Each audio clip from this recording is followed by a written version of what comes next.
Happy Mother's Day. Happy Mother's Day to all my tea sippers. Mothers, grandmothers, aunties, godmothers, cousins, everybody. It takes a village sometimes. Wherever you are in that equation, happy Mother's Day to you. Come on in. Do I have a show? I got a couple of shows today. Lord, I done ate my breakfast, so I'm good for a little while. But let's come on in. Hey, Dante. Thank you, precious. Thank you, thank you, thank you. Come on in, come on in. I don't know how old my tea sippers are. I think we are seasoned. For the most part, we pretty seasoned per my analysis. Hey, Cynthia. So we finna tap back into the 90s, baby. And we about to be get prepared for what's coming with this Diddy. I think Diddy got more to worry about than he think he do. But we gonna go in today. So happy Mother's Day again. Let's come on in. Let's go to church for a minute. She in the closet. If you in your closet.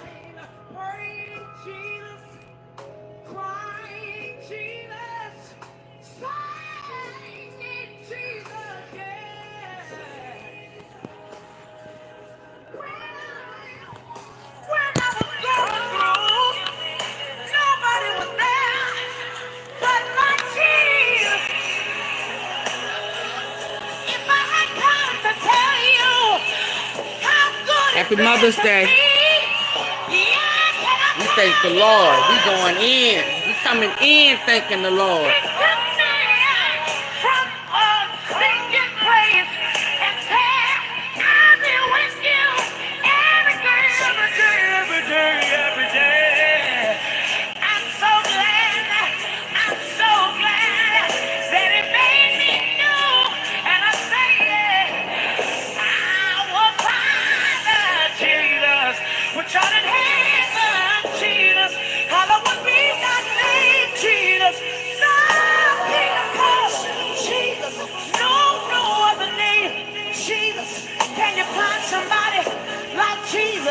Do you know anybody like Jesus?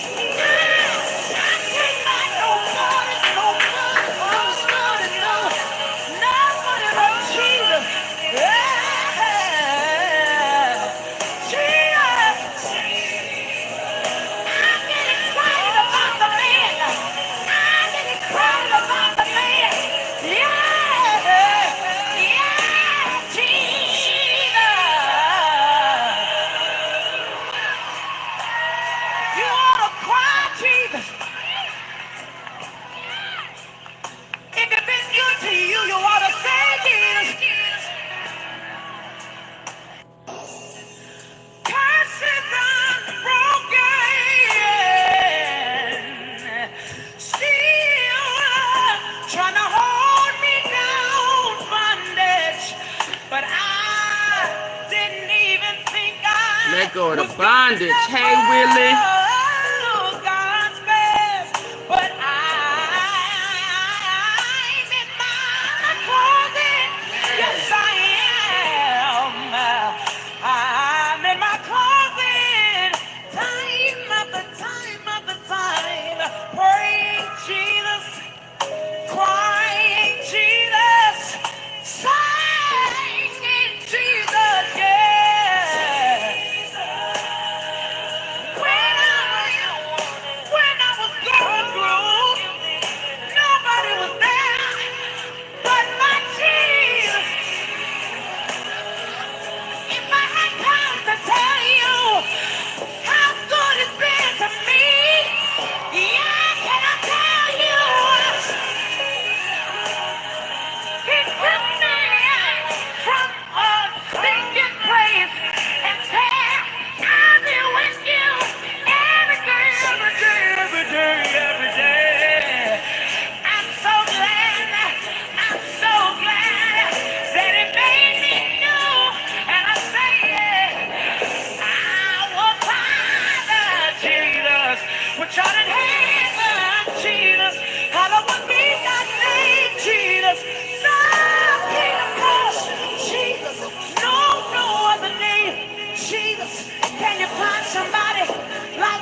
What y'all know about that closet?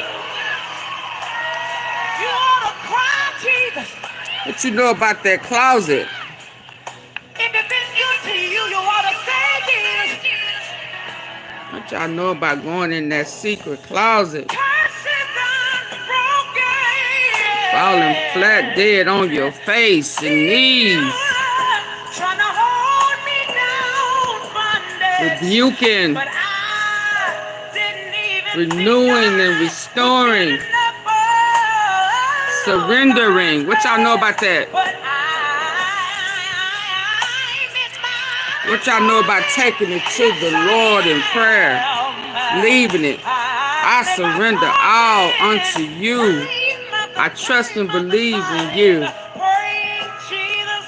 Your healer. Yeah. Deliverer. Provider. What y'all know about that? Ooh, what? Nobody was there. If I had time to tell you how good it's been to me, Yeah. can I tell you? Woo. Okay, tea sippers. Tea sippers. Tea sippers. We are about to go in. We're about to touch bases because Diddy. Oh, Diddy finna go on trial. His trial is about to start. And we need to get prepared for what's about to come. Right? And I think, like I said a minute ago, Diddy guy, he worried about just Cassie and proving her wrong and all these other, I don't know how he think. Maybe he think he done scared Justin Bieber enough not to say nothing. I don't know. But I do know he got his goons out there trying to shut up folk. Stevie J gonna mess around and get himself in a whole heap of trouble. Trying to still be somebody's bully, strong arm. I don't know what, I don't know. He trying to protect himself too. But he done leaked his tape. I remember now that I'm talking about it, somebody leaked a Stevie J tape with him being oh Lord, how can I say it? Doing some things. Okay, I know what I'm gonna say. Woo, I know how I'm gonna word it, y'all. I know how I'm gonna word it. Y'all know I ain't no good. Y'all know I ain't no good. Yeah. Leaked his tape when he was out there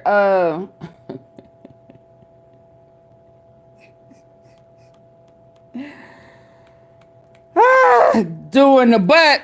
Doom. Work that. With a white cat. I remember that. I remember seeing that. When he was doing the butt. Work that. Back in the day. So, he better be careful.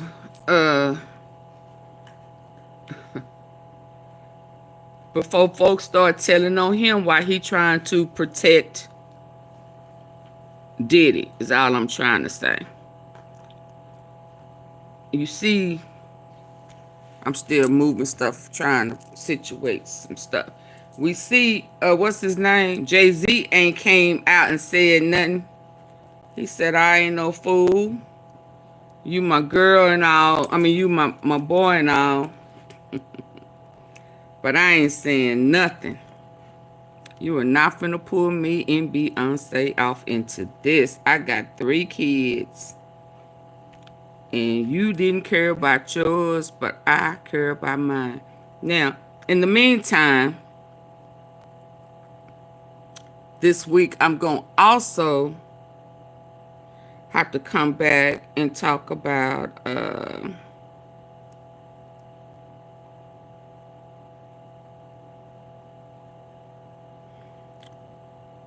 some of the Scorpion units. Scorpion unit, former Scorpion unit. Scott not guilty.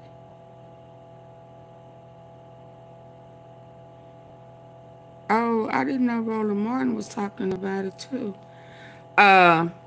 And some scandal. So let me get started because I'm looking at this and looking at that, and I need to go and get started because I'll be sure has a lot to say. Now I'm not sure what y'all age bracket is, but I'll be sure is a 90s cat. He R&B singer, songwriter, producer.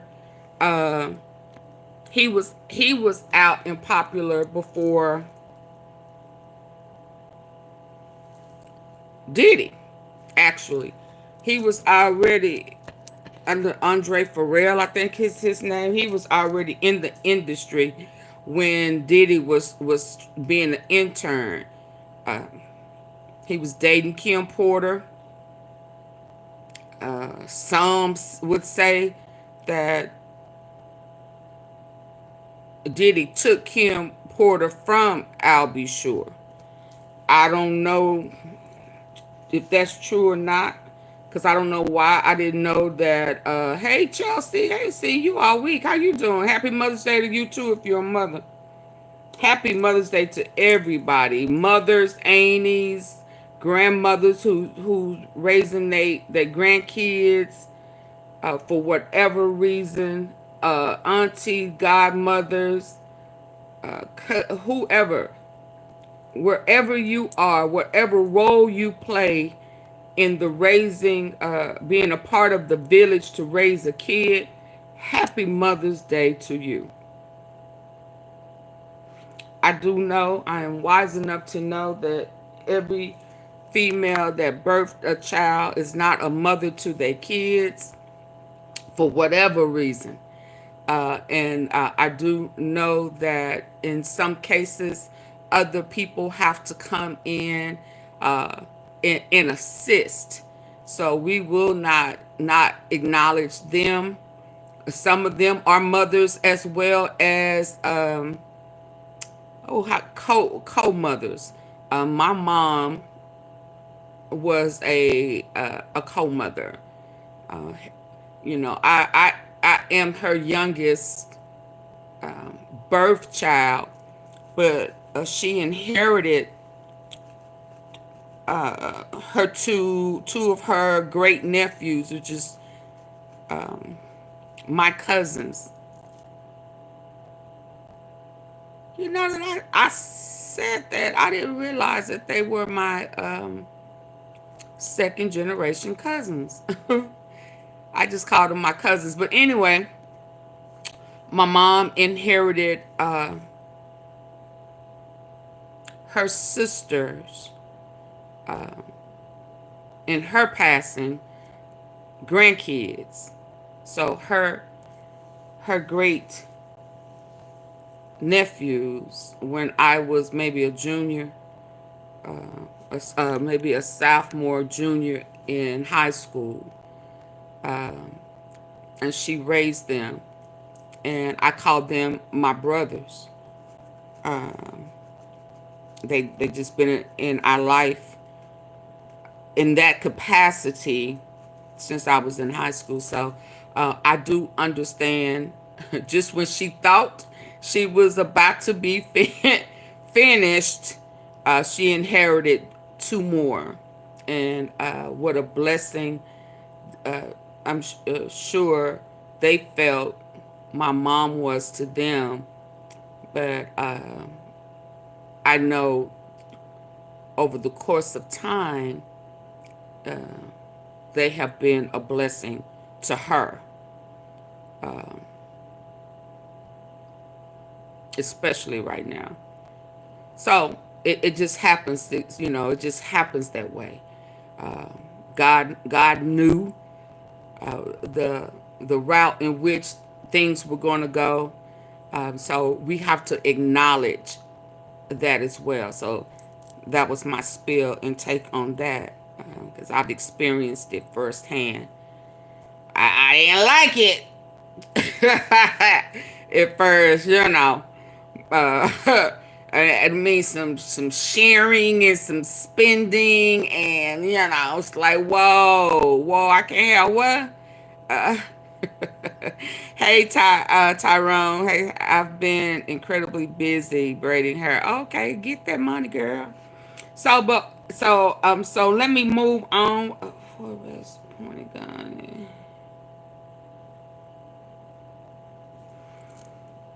I'm checking out some stories that has popped up. So listen, so that's gone in because I'll be sure who was married to Kim Porter, the his son with Kim Porter, Quincy, who was raised by Diddy, who I don't know how much he is involved with Diddy, Christian, and Justin. Um, you know, with all of, because I think Christian was indicted. But anyway, Quincy, who was named after Quincy Jones, which was one of Al B. Sure's mentors back in the day, um, that's his biological son, right? So, and a lot of people felt like um, Diddy adopted Quincy, but that's not true. He was always Quincy Brown, after Albert Brown, okay, which is Al B. Sure. So, with Kim Porter passed, it has always been suspicious because I don't think she was sick or anything before. And at that time, we didn't know about, you know, all of the drugs, the poisoning. You know, we didn't know about that then. I mean, there was rumors. There was rumors that a lot of stuff was going on. There was rumors, but to the extent that we are aware now, we didn't know that when Kim Porter passed away. Now, I'll be sure did. So he said. And then shortly after, well, years after her passing, he just, I mean, got deadly ill, and was in a coma. And didn't nobody even know nothing about it. It was just bam. What happened? Kind of similar, but not as, well, Jamie Foxx wasn't as bad as Al B. Sure. I don't know what was given or what happened to Al B. Sure, but his was pretty bad. He was near death. And before Angie Stone untimely death, she was about to talk about some things in the industry, and then she passed away. So Al B. Sure has been subpoenaed to testify.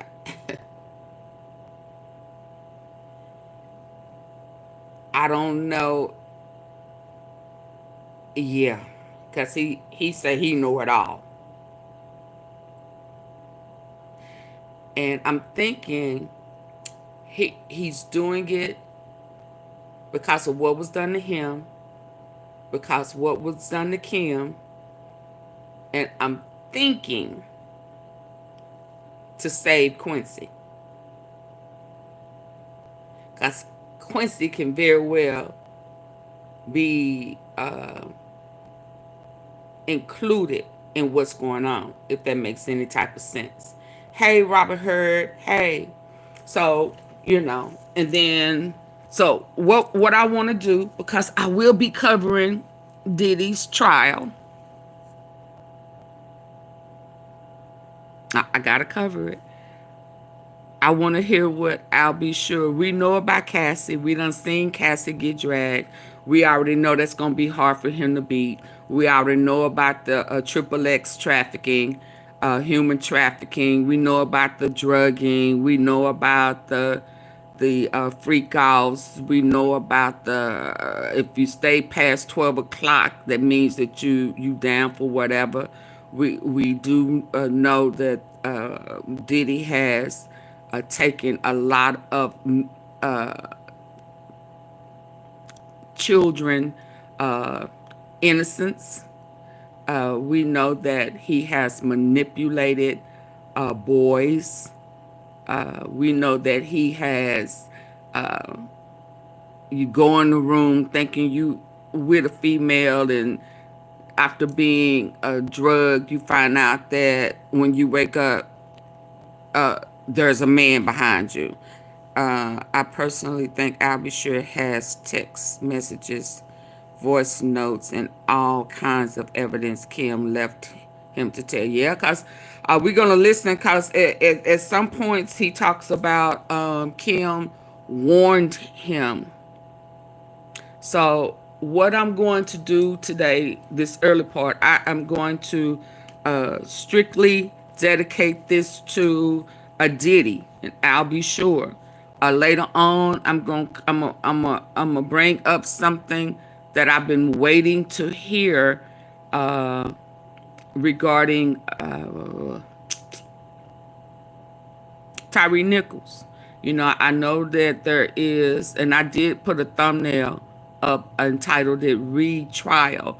Now, I do know that there is a such as double jeopardy, but I want to pose, petition, some other things that I've been waiting to hear people talk about, you know, and it's taking them too long, if you know what I mean. So I'll be back later. So please hit the like button.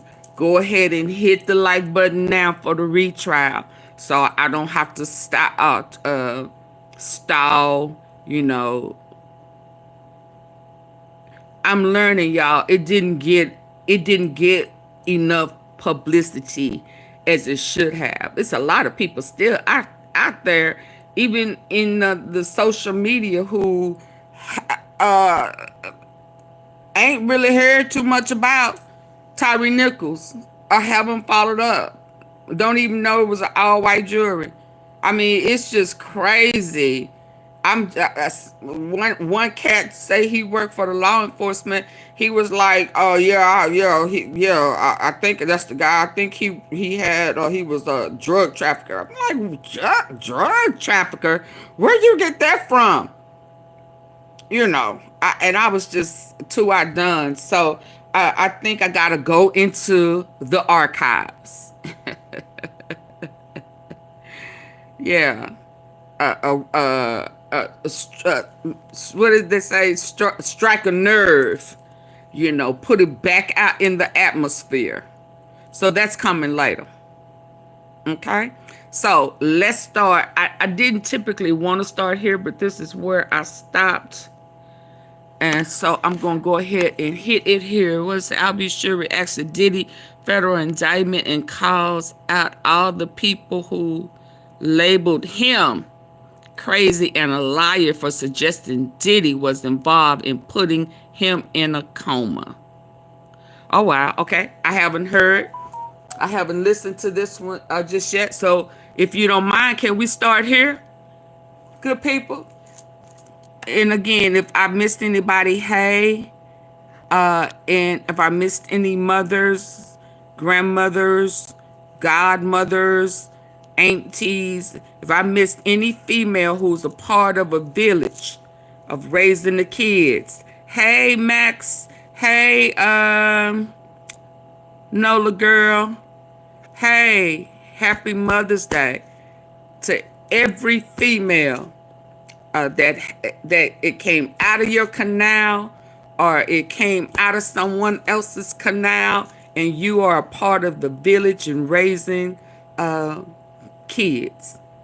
Happy Mother's Day. Without without the females, baby, none of this, none of it would work. Would none of them be him? None of them. So shout out to you. And a big, big shout out for the good ones. For the ones who make a difference. For the ones who are actively involved in a positive way. Positive, constructive, loving, caring, nurturing. Shout out to y'all. Shout out. Do you understand? Shout out to you. Give yourself a round of applause. Let's go. Please understand very clearly, there is zero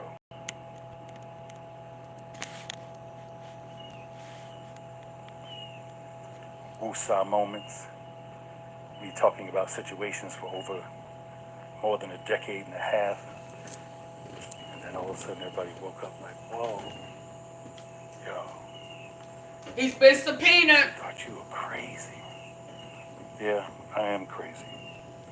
I'm crazy to tell a mother on 3 forms of public transportation across a bridge to get to work to support me that, hey, I may have to pass on these opportunities for scholarships because I'm going to write a song and we're going to eat for the rest of our lives. That's crazy. But what I am not is a liar. That I'm not. All I did was give the science. I was ignored, laughed at, ridiculed, things of that nature. But that's okay. My God is so much bigger than my God got me. And I got you. Have a blessed day. Have a blessed weekend. And in fact, in the middle of the day, prayer and meditation. I'm jumping on that right now, and I'm praying for you. Again, please understand very clearly, there is zero. Okay, hold on. Hold on. I didn't know what this one was about. Moments. Me talking about situations for over more than a decade and a half. Yeah, he was ignored. They played in his face. They made it seem like he was crazy. Hold on, let me get back to the original. I'm going back up because I was scrolling through. Shout out to Al B. Sure. Again, y'all. I think Truly an amazing place. He's doing it for. It's unfortunate social media got that panic. I don't know where it's coming from. I think he's doing it for himself. Hey, Sent. I think he's doing it for us. Oh, Lord, I cannot stand when this thing sticks. I think he's doing it for himself. I think he is doing it for Kim Porter, and which is his ex-wife. And I think that he is doing it for, oh, I hate to refresh. I think he's doing it for Quincy. Yeah, it has frozen. Quincy is his son. For y'all who didn't know it. Let me go to another device. Kim Porter's oldest son. Kim Porter, rest in peace. He's saying he do not believe she, again, died of pneumonia, pneumonia complications. They had all been at a outing right before her taking ill and dying for Quincy when he was on what was he on? Was he on Power? Wasn't he on Power? Wasn't Quincy on Power? I think he was one of, oh man. Who knows which show Quincy was on? Was it Power?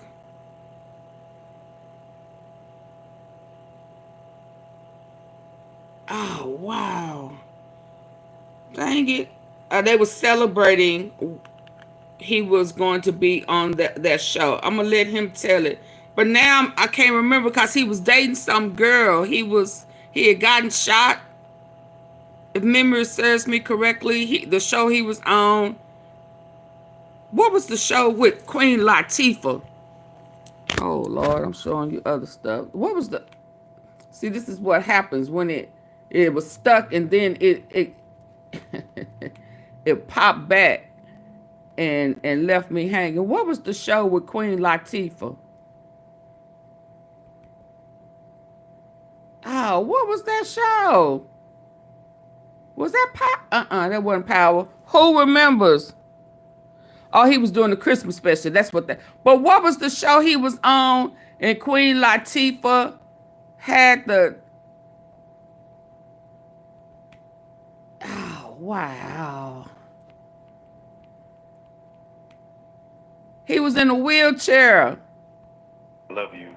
I send him a text like that every day. Just follow his new platform, and you'll understand why. To be producing the It wasn't Power. So hold on to your britches. You really understand how I ended up in a coma. You're really going to need to call Homeland Security.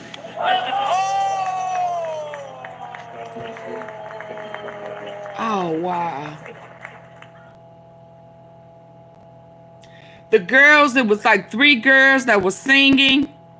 No, it was like 3 girls who were singers. A white girl, Star. It was Truly an amazing place. one It's of them was unfortunate white. Social media got their panties in an uproar for telling my son that I love you. One was I black. send him a text like that every day. Just follow his new platform, and you'll understand why. Yeah, and see, people didn't think that he was active in his son's life, and that wasn't true. Hold on to your britches. You really understand how I Hold on. You're really going to... Queen Latifah, and what's the gay guy that used to be on Housewives? Lord, I cannot remember the name of it. But anyway, I'm gonna move right on. I can't think of it. Sister, it wasn't Sisters. Star, wasn't the girl named Star? I'm trying to get to the ones I've already marked. Let me go and get that one. Y'all know it is Star. Okay. Yeah, he was in Star, but Chelsea was right. The show that the outing was for HBO, some type of HBO special.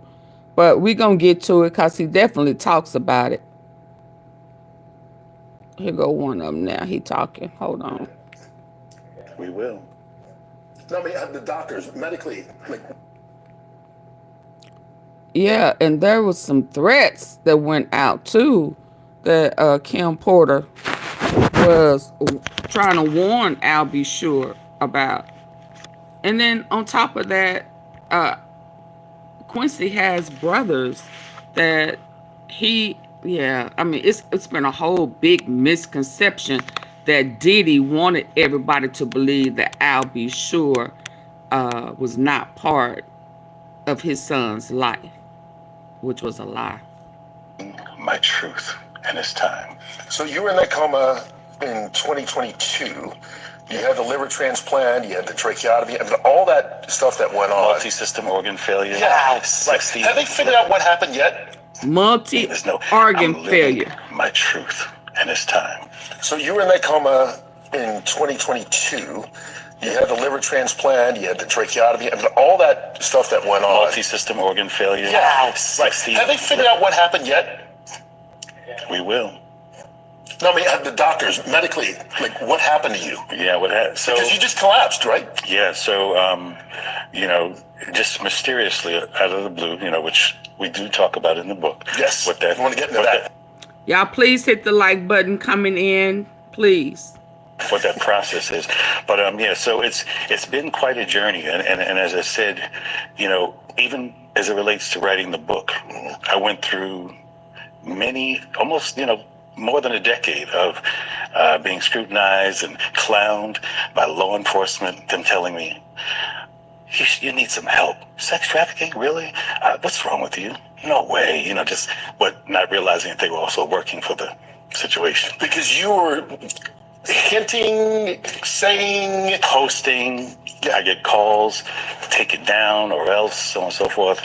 But this is about Diddy, so let's be clear for everybody okay, this that is doesn't about know. Diddy, who's about to, his trial's about to start. Yeah, Yes. they're selecting a jury. But you were on this train years ago. Yes, many years ago, I posted some information that was, you know, basically trying to save my life. And thank goodness to my ex, you know, the wonderful Kim Porter, the late Kim Porter, who, you know, kind of warned me all along the way to, you know, just kind of watch your back, so on and so forth. And I didn't understand why. Because of Diddy. Basically. Do you believe that she died of pneumonia? Absolutely not. Why? What evidence do you have? She was in the best of health. We just saw each other prior to her passing. We were actually celebrating our son's new Netflix Christmas special, and she was doing just fine. In fact, we were all at the event together at Netflix in the lobby. Sean, myself, the children, you know, all having a great time, and I'm, you know, grabbing Sean like, what? And she's in. They were all there. They were all there with P. Diddy. His kids, her kids, with Diddy and the other kids. So it was never been that he wasn't actively involved in his son's life. And we'll see pictures of him with Al B. Sure's other kids. Yeah. But that was how he was trying to put that out there. And shortly after he saw them together interacting, she gone. All at the event together at Netflix in the lobby. Sean, myself, the children, you know, all having a great time, and I'm, you know, grabbing Sean like, what? And she's in the back going, stop, you know. So it was a really festive opportunity just for all of us to be together, because it's nothing like the circus that's out here. So it was a lot of the stuff, you know, came to surprise, but a lot of the stuff will be revealed because, and that's why I thought it would be a good idea to finally tell my story. Every network came to me, participate in so and so, but I said, listen, I have no interest in speaking about another man. But you are in the book. Yeah, right. But this, I will speak about where our paths cross and what's most relevant. It's something I've been trying to say for many years. And unfortunately, Roseanne, even with Sean being incarcerated, that's not a celebration. There's no celebration in it. First and foremost, there's way too much collateral damage. And in many ways. Many people's lives are affected. And in fact, a genre of music that I grew up in is ruined right now. You're blaming Diddy for that? I'm blaming this entire industry and the way it's gone. And, you know, there's no one person that's in charge, but this level and this magnitude of a story, of detriment, of diabolical, you know, just heinous, you know, whatever's really going on. It's unfortunate. Is Diddy suing you or threatening to sue you? No. No? I have the truth. But one thing is, you have volunteered to testify at the trial, correct? Not as of yet. Why would she assume? Is Diddy suing you? Is what? What? This level and this magnitude of a story, of detriment, of diabolical, you know, just heinous, you know, whatever's really going on. It's unfortunate. Is Diddy suing you or threatening to sue you? No. No? I have the truth. But one thing is, you have volunteered to testify. He said, no, I have the truth. And the truth gonna set you free. Now, it's gonna set the people free. Yeah, it's gonna set the people free. This is... At the trial, correct? Not as of yet. Actually, I was subpoenaed. Okay. So my attorneys worked something out. So I believe when the time is right, you know, I'm going to discuss it with my attorneys. But you're willing to? Oh, absolutely. Absolutely, I am. And again, there's no, like I said, this is not marketing for me. I'm living this life. And the only reason I wanted to tell the story, Kurt, was very specifically because I was ignored. There was the most expensive PR campaign against me to shut me down. If you actually knew what they did to me, there was a bounty on my head. There was a bunch of stuff. So do you think specifically then that Sean Diddy Combs or people affiliated with him did something to you that caused you to have multi-organ failure? I believe this to be the case, yes. Absolutely. Wow. My first time saying it. Are you concerned that he still has power outside of incarceration? Remember, I'm the only one who spoke up, and I'm the only one left alive. And when he's saying he's the only one left alive, he's talking about back in the day when it all started, when the hip, well, I don't want to say hip hop, but when that culture started back in the day, in the 90s, when Sean Combs was a peon, the nerd, the awkward kind of guy who wanted to do any and everything. And I guess he, But for those who don't remember, these are the songs, some of the songs that he... Were produced by All Be Sure.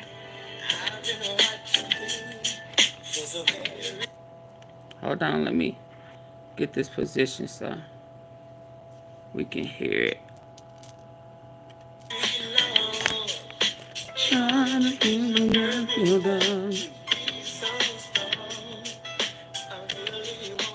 So he not a broke brother.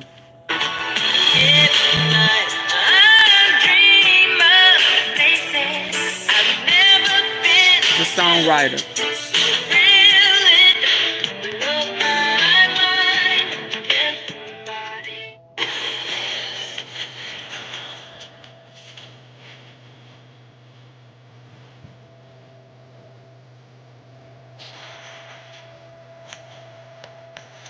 A lot of people don't have no idea.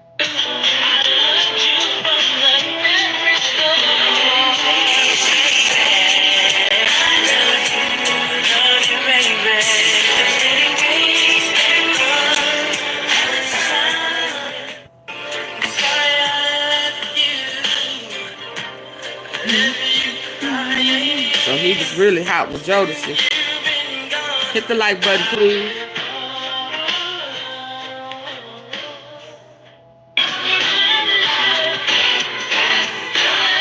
Kevin Campbell. So all the rumors about Javante, what's his name? Javante with Jodeci. They said they beat him up and they did some things to him. We know Tevin Campbell. I don't know if I recognize those females. But yeah. Let's go.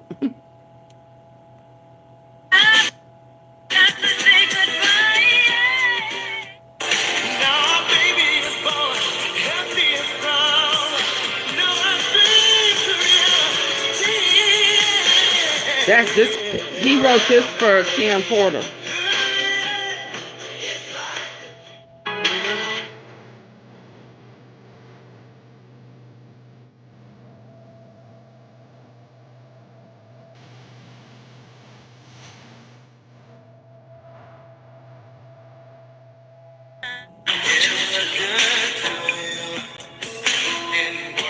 One officer refused.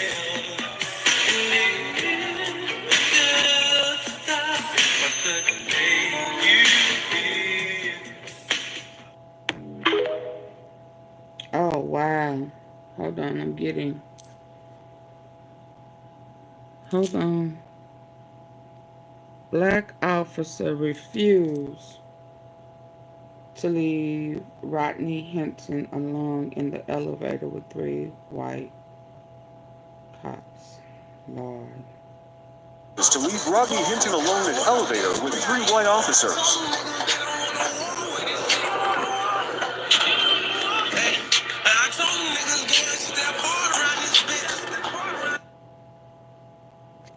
Y'all, it's a lot going on.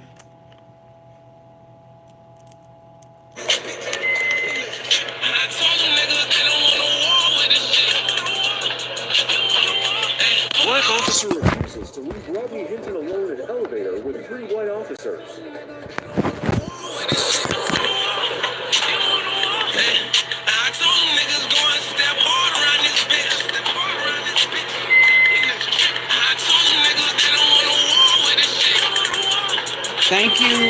Thank you, black officer. Refuses to leave Rodney Hinton alone in elevator Thank with you. 3 white officers.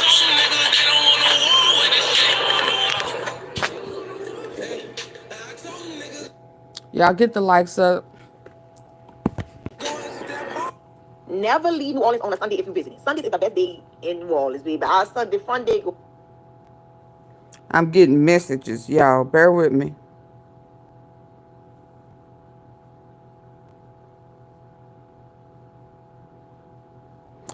Okay. I don't know why this is sitting here. Hold on.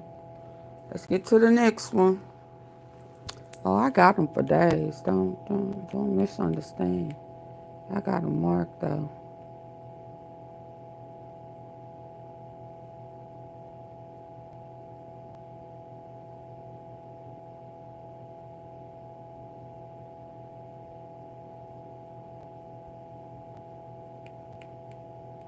Listen to that one. Hold on.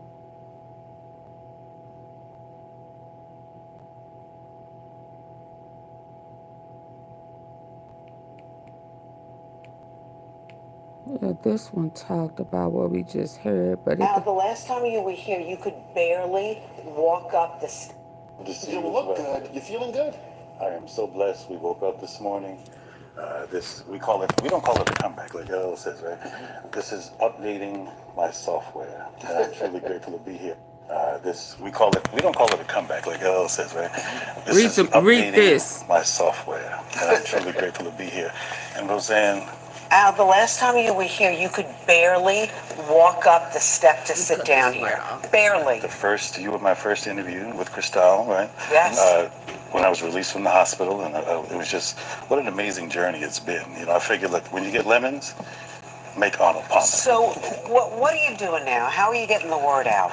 Well, you know, it's been an amazing journey. I get the call from my co-founder, Ms. Rachel Nordlinger. We started the Health Equity and Transplantation Coalition, and we are advocating in Congress, fighting for equal access to quality health care, just focused, and my focus, obviously, you know, standing in Congress and speaking in front of Congress, I've made it very clear. I am not here for the politics. I'm not here for the next election. I'm simply here to save lives of transplant patients. So, so there's a focus there. We've had some success in Congress related to having people come across the aisle, because I made that clear. So this is a real life mission. There's no marketing in my life. Roseanne, this is the best time of my life. You look good. This is not, there's no hustle, there's no marketing, I'm living my truth, and it's time. So you were in that coma in 2022. You had the liver transplant, you had the tracheotomy, all that stuff that went on. Multi-system organ failure. Yeah. 60. Have they figured out what happened yet? We will. No, I mean, have the doctors medically, what happened to you? Yeah, what happened? So, because you just collapsed, right? Yeah, so, just mysteriously out of the blue, which we do talk about in the book. Yes, what that, I want to get into that. What that process is. But, so it's been quite a journey. And as I said, even as it relates to writing the book, I went through almost, more than a decade of he wrote Forever My Lady. Clowned by law enforcement and telling me that was for Kim. You need some help. Sex trafficking, really? What's wrong with you? No way. Not realizing that they were also working for the situation. Because you were working for the situation. Saying, did y'all hear that? Yeah, I get calls. Not realizing that they were working for the situation. More than a decade of being scrutinized and clowned by law enforcement, them telling me, you need some help. Sex trafficking, really? What's wrong with you?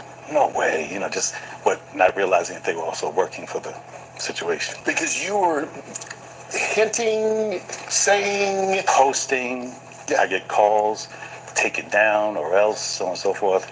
But this is about Diddy, so let's be This clear about- for everybody this that is doesn't about know. Diddy, who's about to, his trial's about to on Monday. start, yeah, Yes. they're selecting the But jury. Uh, you were on this train years ago. Yes, many, many years ago, I posted some information that was, basically trying to save my life. And thank goodness to my ex, the wonderful Kim Porter, the late Kim Porter, who, kind of warned me all along the way to, just kind of watch your back, so on and so forth. And I didn't understand Because why. of Diddy. Basically. Do you believe that she died of pneumonia? Absolutely not. Why? What evidence do you have? She was in the best of health. We just saw each other prior to her passing.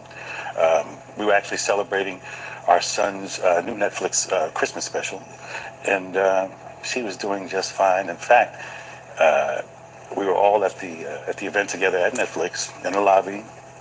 Sean, myself, the children, all having a great time, and I'm, grabbing Sean like, what? And she's in the back going, stop, So it was a really festive opportunity just for all of us to be together, because it's nothing like the circus that's out here. So it was a lot of the stuff, came to surprise, but a lot of the stuff will be revealed because, and that's why I thought it would be a good idea to finally tell my story. Every network came to me, participate in so and so, but I said, listen, I have no interest in speaking about another man. But you are in the book. Yeah, right. But this, I will speak about where our paths cross and what's most relevant. It's something I've been trying to say for many, many years. And unfortunately, Roseanne, even with Sean being incarcerated, that's not a celebration. There's no celebration in it. First and foremost, there's way too much collateral damage. And in many, many ways. Many people's lives are affected. And in fact, a genre of music that I grew up in is ruined right now. You're blaming Diddy for that? I'm blaming this entire industry and the way it's gone. And, there's no one person that's in charge, but this level and this magnitude of a story, of detriment, of diabolical, just heinous, whatever's really going on, it's unfortunate. Is Diddy suing you or threatening to sue you? No. No? I have the truth. But one thing is, you have volunteered to testify at the trial, correct? Not as of yet. Actually, I was subpoenaed. Okay. So my attorneys worked something out. So I believe when the time is right, I'm going to discuss it with my attorneys. But you're willing to? Oh, absolutely. Absolutely, I am. And again, there's no, like I said, this is not marketing for me. I'm living this life. And the only reason I wanted to tell the story, Kurt, was very specifically because I was ignored. There was the most expensive PR campaign against me to shut me down. If you actually knew what they did to me, there was a bounty on my head. There was a bunch of stuff. So do you think specifically then that Sean Diddy Combs or people affiliated with him did something to you that caused you to have multi-organ failure? I believe this to be the case, yes. Absolutely. Wow. My first time saying it. Are you concerned that he still has power outside of incarceration? Remember, I'm the only one who spoke up, and I'm the only one left alive. So this is not about a scared thing, It's just time to reveal the truth. I mean, it is what it is. I went through many, many years of scrutiny and being dragged face first on the concrete, being called delusional and things of that nature. When I drag face first on the concrete. Face first on the concrete. Okay, hold on.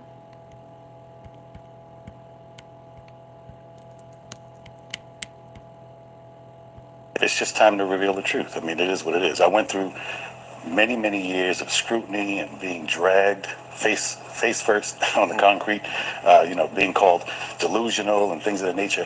When I said sex trafficking and all the things that I said, because my job was not, listen, I don't want to take down your business if that's what you're doing. Just stay out of my backyard. Stay out of what I'm doing. I'm focused. I don't want to take down your job if that's what you're doing. Okay, hold on. Scared thing, you know.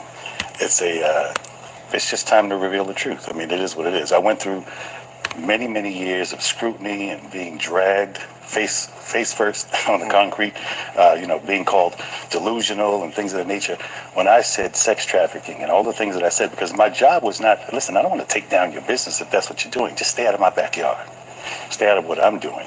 I'm focused, How did we start this, Kirk, from Mount Vernon, writing love songs, They to a case, arguably bigger than OJ, in 2025. It doesn't make any sense. We're not supposed to be here. Like I said, there's no celebration in any of this. Do you feel because you're not supposed to be here that gives you the freedom to talk now? Because you survived? Yes, I believe so. I believe so. Listen. Interesting. Do you think that because you survived? Oh, absolutely. Especially if you know what was done to you. Oh, yeah. You have a duty. A case, arguably bigger than OJ, in 2025. It doesn't make any sense. We're not supposed to be here. Like I said, there's no celebration in any of this. Do you feel because you're not supposed to be here that gives you the freedom to talk now? Because you survived? The freedom? I don't know if I like their wording. Hi, TSC.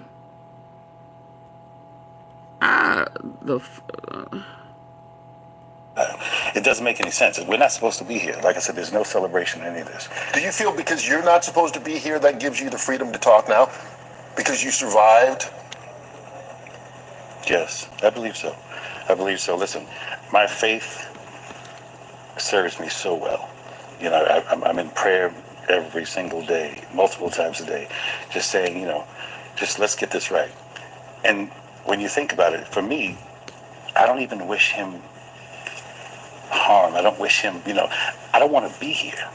I would love for us to all be, riding in the sunset. We sold millions of records. We've affected the culture. We celebrated our genre of music that we came from, hip hop. This is supposed to be a celebration. This shouldn't be a national court case. So there's no anger with me. I don't produce anger, jealousy. That just doesn't come from me. Listen, I can't wait to read the new memoir. It's called Do You Believe Me Now? It's out September 9th. But in the meantime, if people want to know more about transplants and organ donation, they can go to transplantsforall.com. Absolutely, absolutely. And we're doing such amazing work. Live On New York, we're partnering with transplant organizations who are really doing the work on the ground. We have some interesting meetings. It's like, this has been such a godsend as it relates to, this is why I'm not angry at any individual. That's why we're here now. And I'm here to celebrate. I'm going to celebrate properly. And, right now, the industry is corny. We need a reset. So this is the time for the great reset. Keep turning those lemons into Arnold Palmer. That's right. As you like to say. I see you got your Knicks hat on. Come on now, listen. Can you afford tickets to those games? They're crazy right now. Listen, the tickets are crazy, but I kept something in the shoebox. Listen, I'm from the era of Patrick Ewing, John Starks. The last time they were Charles in the finals. Oakley, right? The last time they were, so I was on the floor then, and it's been a long time because there was this guy named Michael Jordan in the league. Yeah. But listen, these guys are doing their thing. Now, Matt. Before I go here, what's this saying? Let's see what this one is saying. Hold on. Diddy ex-stylist claims Puff's ex-assistant told him. Hold on. Told him this about Diddy and ASAP Rocky. Ain't ASAP Rocky Rihanna's husband? Ain't ASAP Rocky? That ASAP Rocky is gay and Rihanna knows it. What? She told me I heard her mouth that fucking. We gonna go there. You could say whatever about me that you want to. I ain't saying shit. No, I'm not saying. I'm not saying you. But this woman has called me gay, and you could say whatever the fuck you want about me. That ASAP Rocky is gay and Rihanna knows it. She told me I hurt her mouth. That fucking. I was about to say, but they got kids, but that don't mean nothing because Diddy got them too. No, I'm not saying. No, I'm not saying you, but this and Jay-Z do too. Gay and you can say whatever the fuck you want about me. That ASAP Rocky is gay and Rihanna knows it. She told me I hurt her mouth. That fucking. You know, I see. You know, if we gonna be honest, I see why a lot of people in this, especially black men, in this industry, of that industry, who are bisexual and will kill you, put a bounty on you, money on your head. Anybody who threatens to tell. I see why they would go to the extremes that they go through, because it's a lot of them out there that may be, may not be, may have went along to get a Grammy, you know, whatever he was throwing out there, or they were throwing out there to, you know, manipulate you into the industry. Everybody do it. Who you look up to do it. Whatever. They don't want that out. The industry is wicked. Yeah. And the more that's being exposed, the, you know, I'm just not going to be surprised.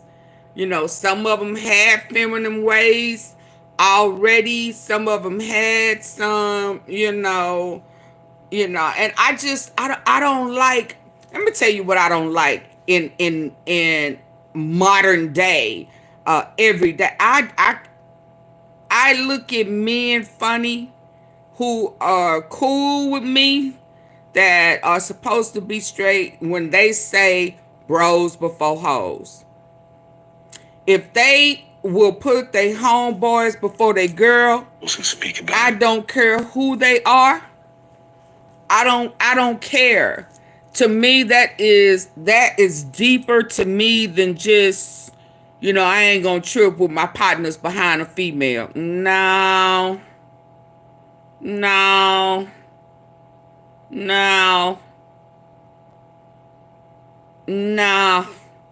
It's something about bros before hoes. And not just the terminology, it's that oath. It's just that whole oath. So basically, you are saying to yourself, I'm gonna choose my homie before I choose my girl. And some guys be like, well, no, no, that should never come out your mouth.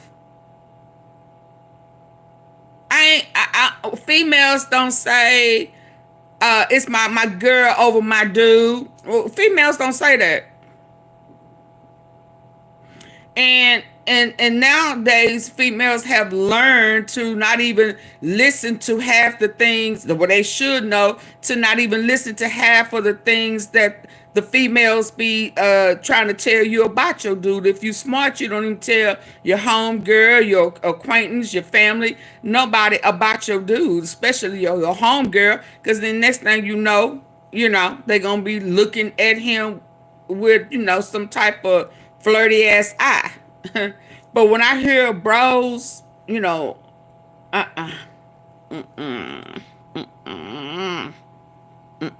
So I think it's a lot of secrets in there, and I may be wrong.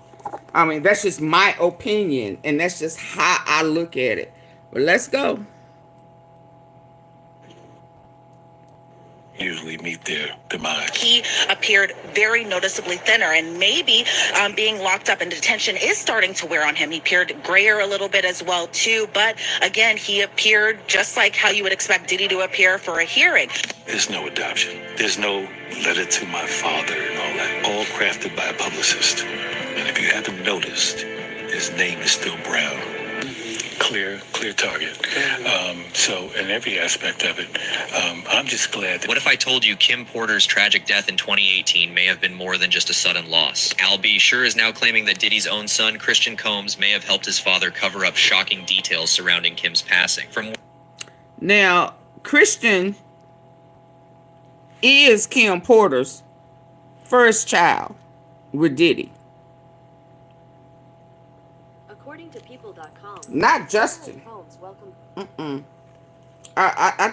You know, that's my opinion. That other guy, that other Justin looked like the bodyguard Wolf, the guy that got, you know,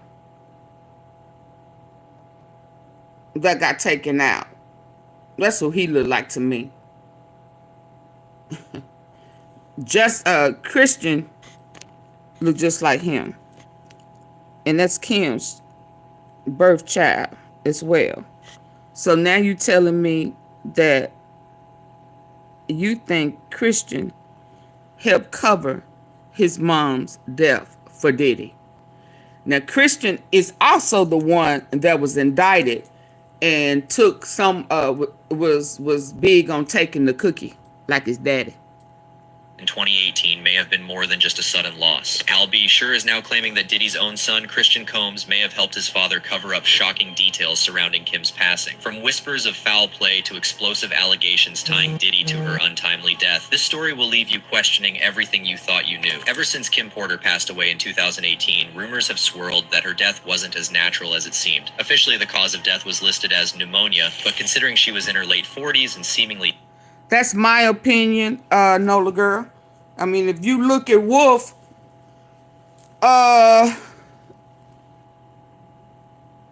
look at Christian, yeah, he favored his mom, but he looked way more like Wolf to me.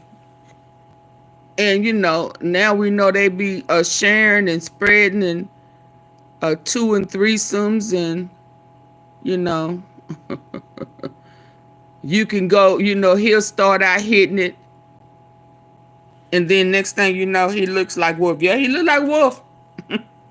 You know, and now we know to the extent in which they get down, how they get down on it. Get down on it. Get down. You know, now we know. Yeah. Yeah, because he'll go in first and then, you know, make him sleep with, because, you know, he tried. Well, Kim Porter said in her memoirs that when she was pregnant, Diddy still expected for her to be spread around because they was going to want some of her pregnant coochie. So it wasn't as if he didn't know. He was promoting spreading the girls around. He don't like women. And he really don't have no respect for none. Hell, they may say it's mama, but hell, they was saying, you know, she Madam-ish, and some of these ways he got from her. So incest and all of that is up in there.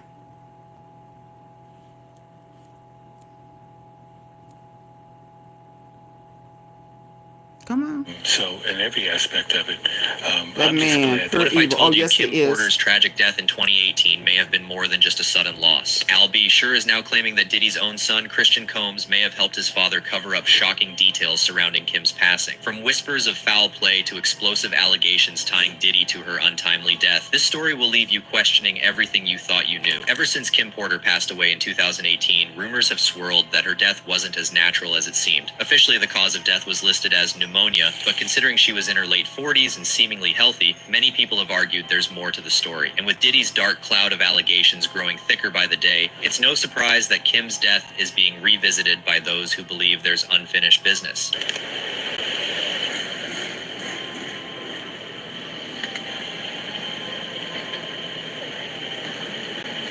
Kim was reportedly on the brink of exposing explosive secrets about Diddy before her passing, sparking speculation that her death was anything but accidental. It's been alleged that Diddy silenced her before she could reveal damaging information that could have brought his empire crumbling down. And now that Diddy is behind bars awaiting trial, the public is digging into his past scandals, and Kim Porter's case is one that people just can't seem to let go of. One of the most vocal people about Kim's death has been R&B singer Al B. Sure, for years he has claimed that Kim Porter didn't die naturally and was in fact unalived. Al, who shares a 33-year-old son, Quincy Brown, with Kim, has been adamant that there's more to her story than what's been officially reported. In the Peacock documentary Diddy, The Making of a Bad Boy, Al B sure dropped some serious bombshells about his dynamic with Kim and Diddy. He claimed that Diddy wasn't too thrilled about anyone who had a prior relationship with Kim. I was told that Combs wasn't too happy about anyone who had a relationship with Kimberly, Al B sure alleged in the doc. But here's where it gets chilling. Al revealed that Kim herself warned him to steer clear of Diddy's orbit, allegedly saying, "Don't do this, don't get involved, you will get killed." Al B sure didn't stop there. Although he couldn't go into full detail due to ongoing legal proceedings, he hinted that Kim was not only trying to protect him, but also putting her own life in danger. "Let's just say you gotta listen to Kimberly," Al B sure said, "because not only was she trying to save me, she was putting her own life in danger." These cryptic comments raise serious questions about what Kim might have known about Diddy's alleged dark dealings. Was she silenced to protect secrets that could have destroyed his career? And now, Al is claiming that Christian Combs, Diddy's own son, might have had a hand in covering up the truth. While details remain scarce, the connection raises eyebrows and adds another layer of intrigue to this already messy story. The Peacock documentary didn't just shine a light on Diddy and Kim Porter's relationship, it also revealed tension surrounding the bond between Diddy and Quincy, Kim and Al B Sure's son. Al B Sure wasn't afraid to address the narrative that Diddy adopted Quincy, a story that's been circulated for years. I have to keep in mind that what people were fed and this propaganda against me over the years about Puffy did this and adopted your kid, Al said in the film. There's no adoption, none. And if you haven't noticed, his name is still Brown. It's a bold statement that challenges the carefully crafted public image of Diddy as a doting father figure to Quincy. Al's comments suggest there's more to the story behind Quincy's relationship with Diddy, possibly more than Diddy's team wants the public to know. Of course, Diddy's legal team wasn't going to let these allegations slide. In a statement to E! News, they didn't hold back, calling the documentary nothing more than a platform.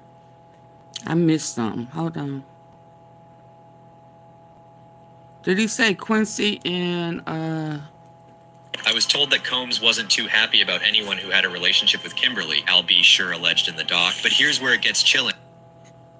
Didn't I hear him say Quincy and too happy about anyone who had a relationship with Kimberly, Al B Sure alleged in the doc. But here's where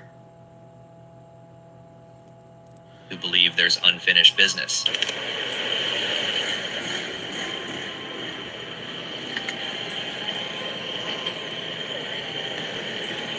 Kim was reportedly on the brink of exposing explosive secrets about Diddy before her passing, sparking speculation that her death was anything but accidental. It's been alleged that Diddy silenced her before she could reveal damaging information that could have brought his empire crumbling down. And now that Diddy is behind bars awaiting trial, the public is digging into his past scandals, and Kim Porter's case is one that people just can't seem to let go of. One of the most vocal people about Kim's death has been R&B singer Al B. Sure, for years he has claimed that Kim Porter didn't die naturally and was in fact unalived. Al, who shares a 33-year-old son, Quincy Brown, with Kim, has... So this was the outing that they were all at.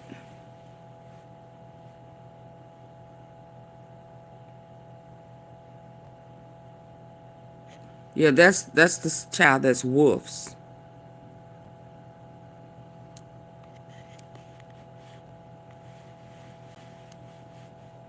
And that's Christian.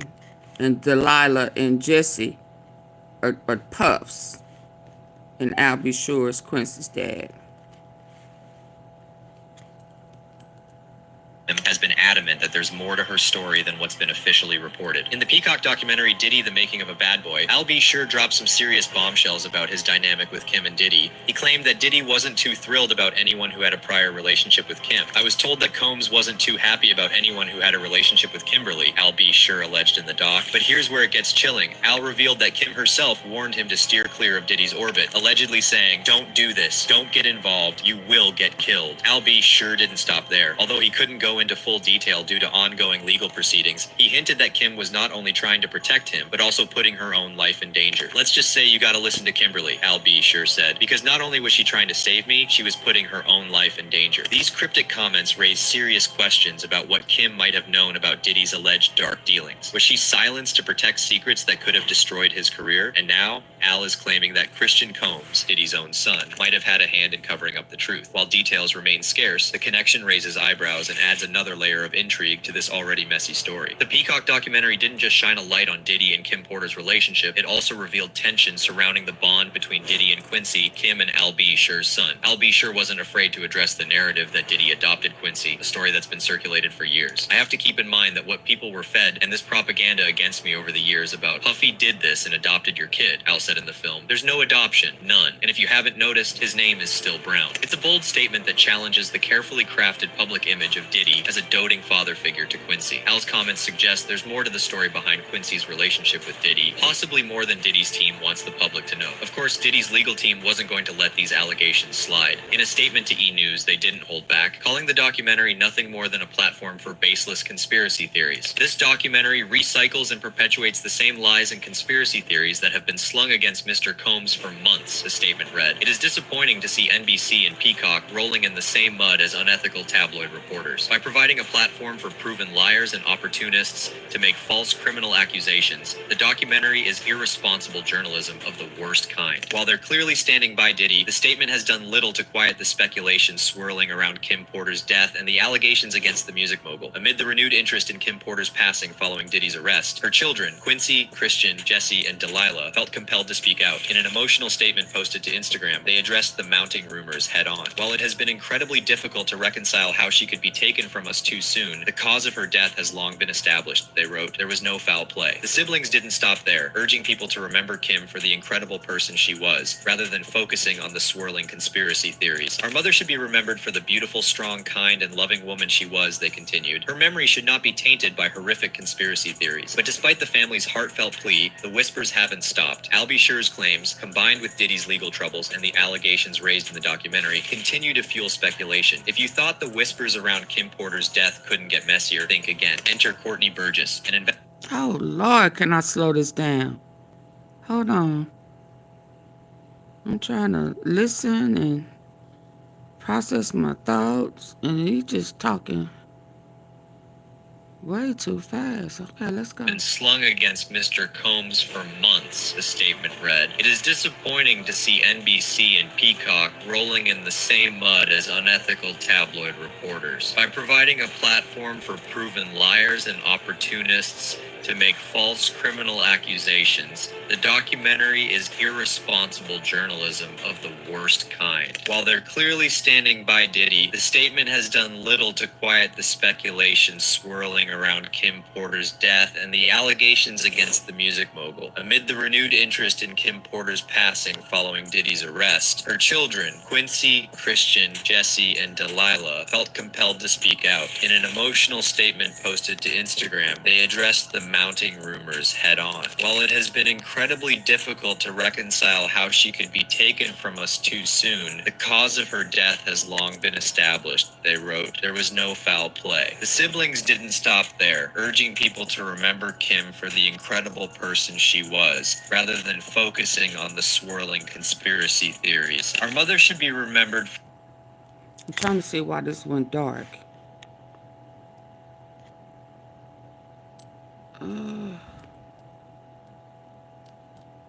For the beautiful, strong, kind, and loving woman she was, they continued. Her memory should not be tainted by horrific conspiracy theories. But despite the family's heartfelt plea, the whispers haven't stopped. Al B. Sure's claims, combined with Diddy's legal troubles and the allegations raised in the documentary,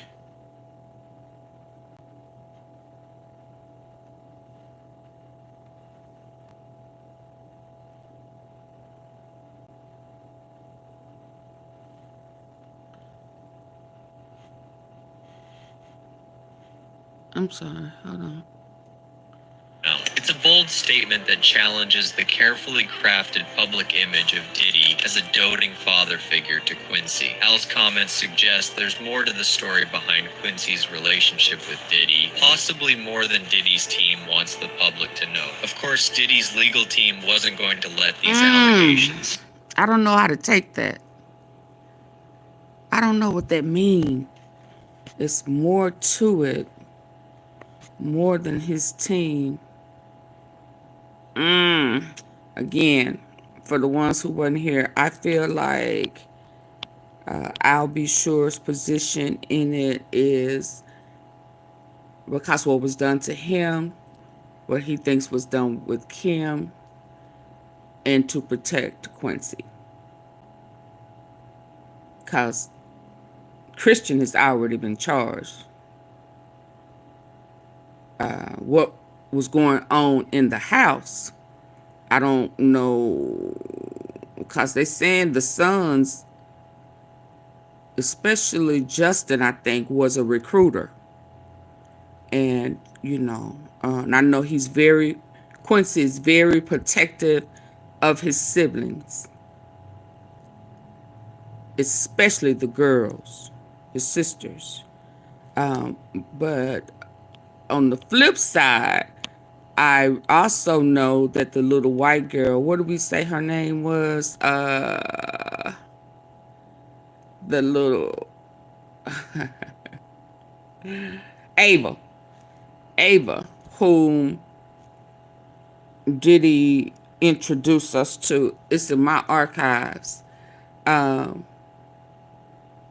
think when it was as if when he first brought her, he positioned her like she was the girl's friend, playmate, and she wanted to be, you know, a part of the family.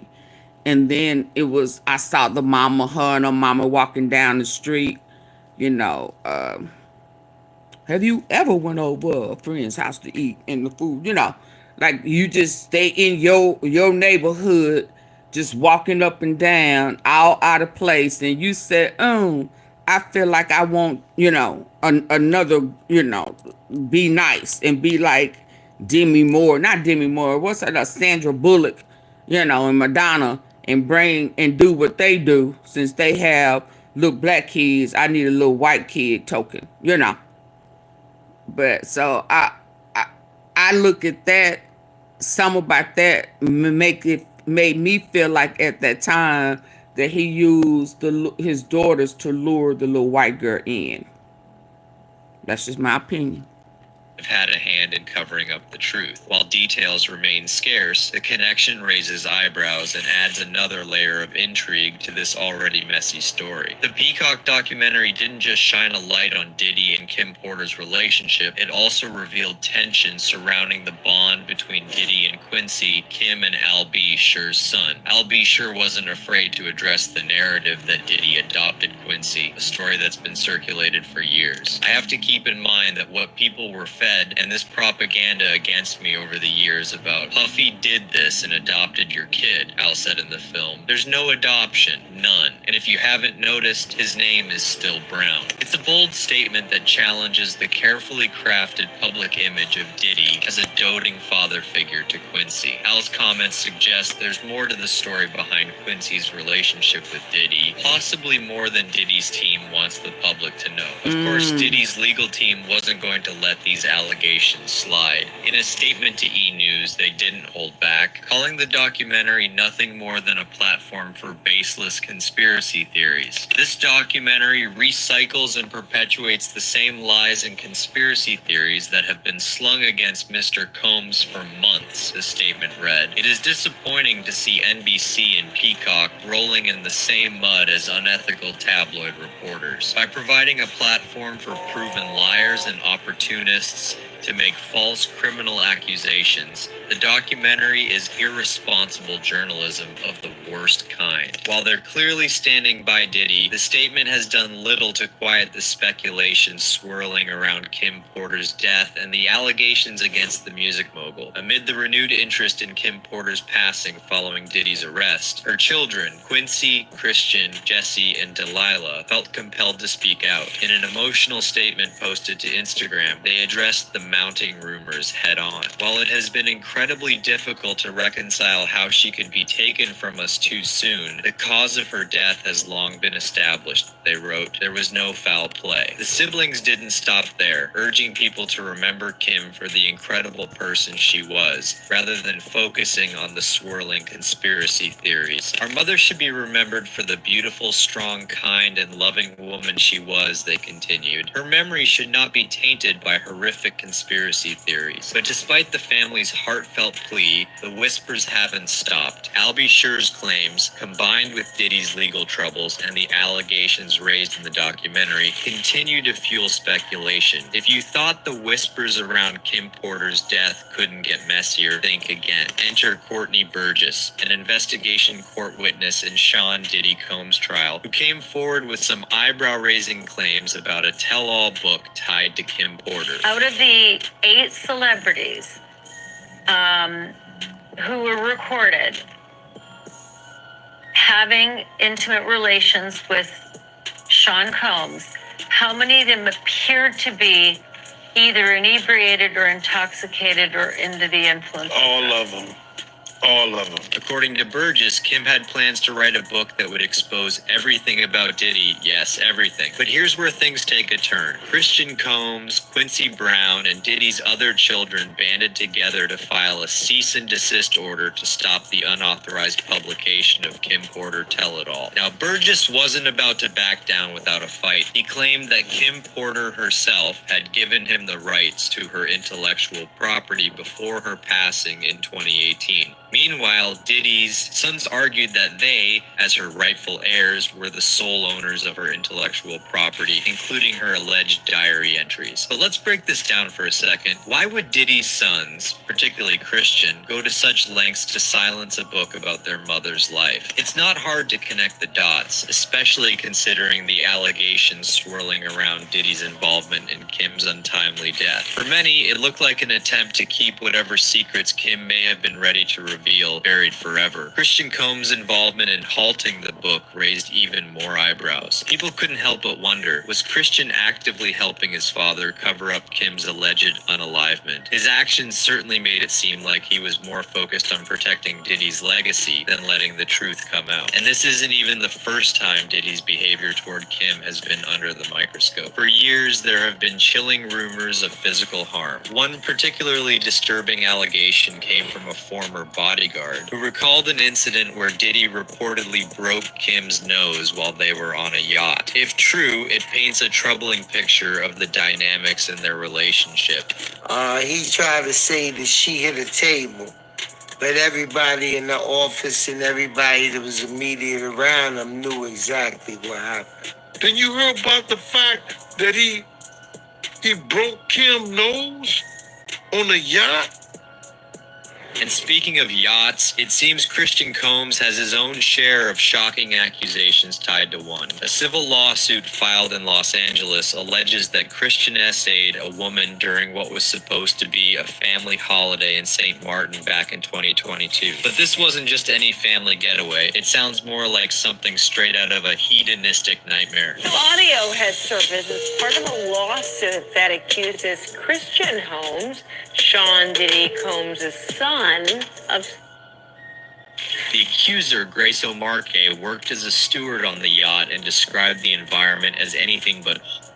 According to her, the luxury vessel was packed with intoxicated guests, suspected ex-workers, celebrities, and, of course, substances. If that wasn't alarming enough, she believes drinks were being spiked, as women on board, including herself, were reportedly falling over themselves, panicking, or passing out. And she believes that the alcohol on that yacht had been laced with, because she says women would have one drink and then almost immediately pass out or start falling over, which is kind of consistent.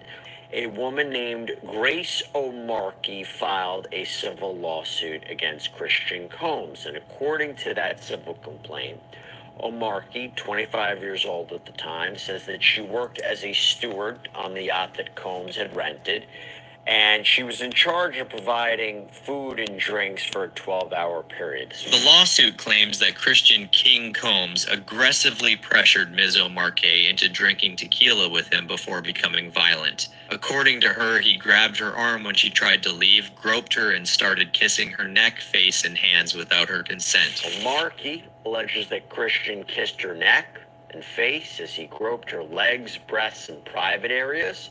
But that's not all. Ms. O'Markey also alleges that in a separate incident, Christian tried to force her to perform oral smecks on him in the yacht's cinema. She claims she reported the situation to the ship's captain, but her complaints were ignored. And here's where things get even more twisted. Diddy, who's already facing his own storm of allegations, is also named in the lawsuit. As the one who chartered the yacht, Ms. O'Markey accuses him of turning what was supposed to be a family holiday into a hedonistic environment.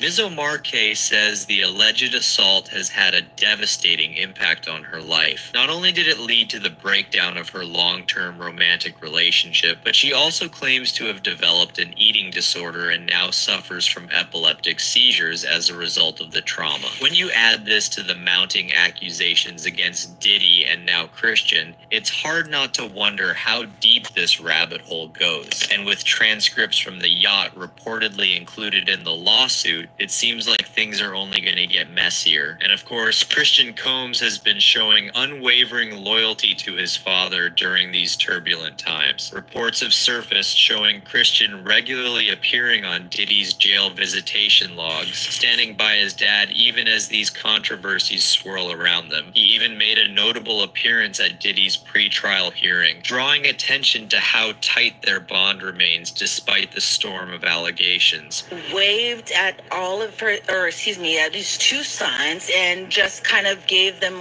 kind of a little bit of, it's a good to see you type of feeling. That's what I was gathering from inside that courtroom. So what do you think about all this? Could Christian Combs really be helping his father cover up the truth about Kim Porter's death? And what about the allegations surrounding the yacht incident? Do you believe they're tied to a bigger pattern? Lastly, do you think Diddy's upcoming trial will finally bring clarity to all these long-standing rumors? Let us know your thoughts in the comments. What y'all think? What y'all think? I think Diddy is in trouble. And I think oh man, I would hope Christian was not a part in covering up his mom's death with Diddy. I hope he did not put his kids in harm's way like that, legally pull them into a web like that, and they trusting and believing in him. I'll be sure. Hold on. Wow, but I can see it though. I definitely can see it. Hold on, I just saw the other one I wanted to go to. Hold on. No. It was an old one I was trying to get to. Hold on.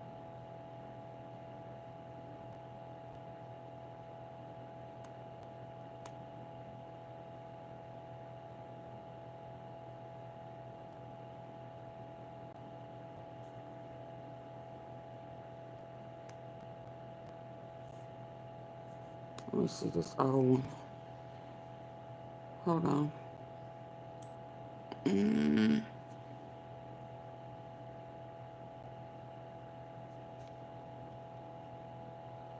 1968 in Boston, Massachusetts, U.S.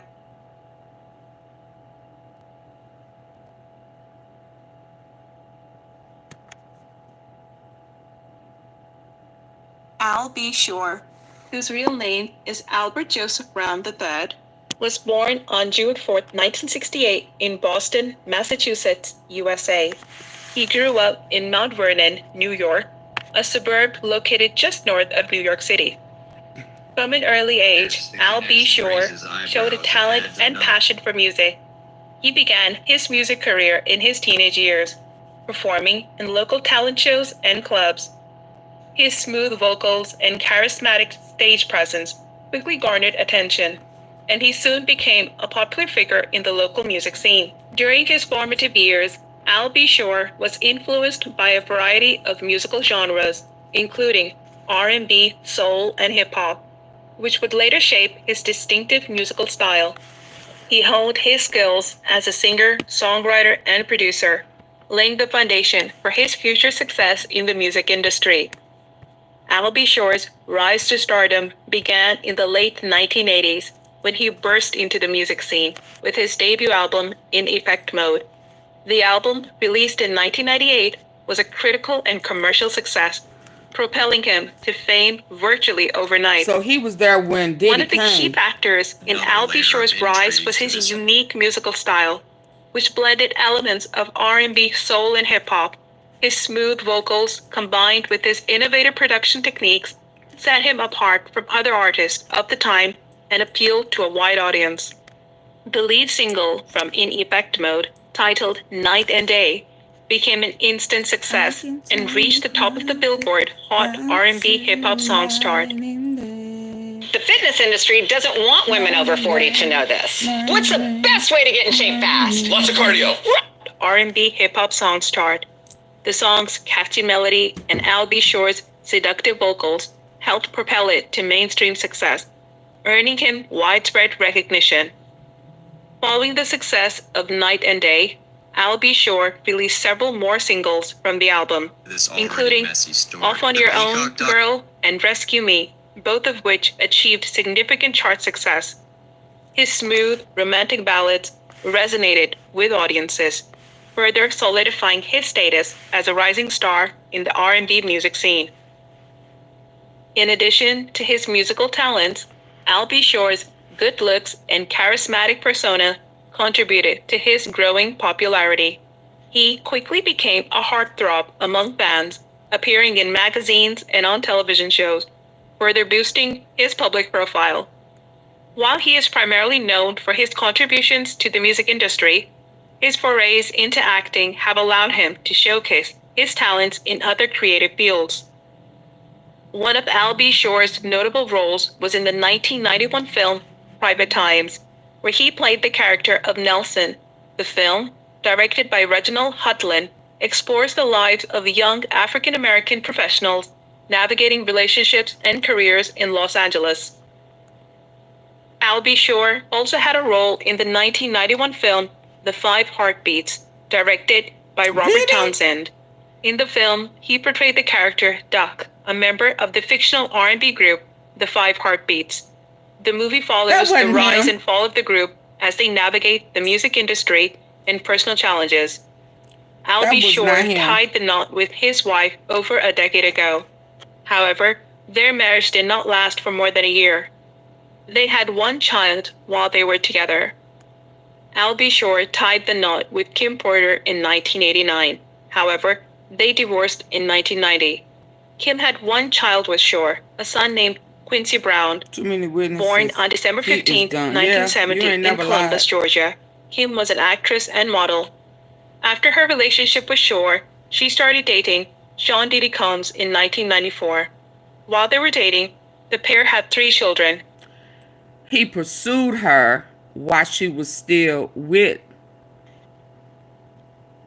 Al B. Shore. They may have been having problems, but she was like the secretary, the receptionist, or something for the record label. So every time he would come in there trying to beg for a position, or he may have been an intern at that time, you know, he was flirting with Kim.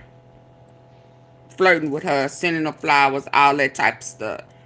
So they were still together when he tried to, that's why.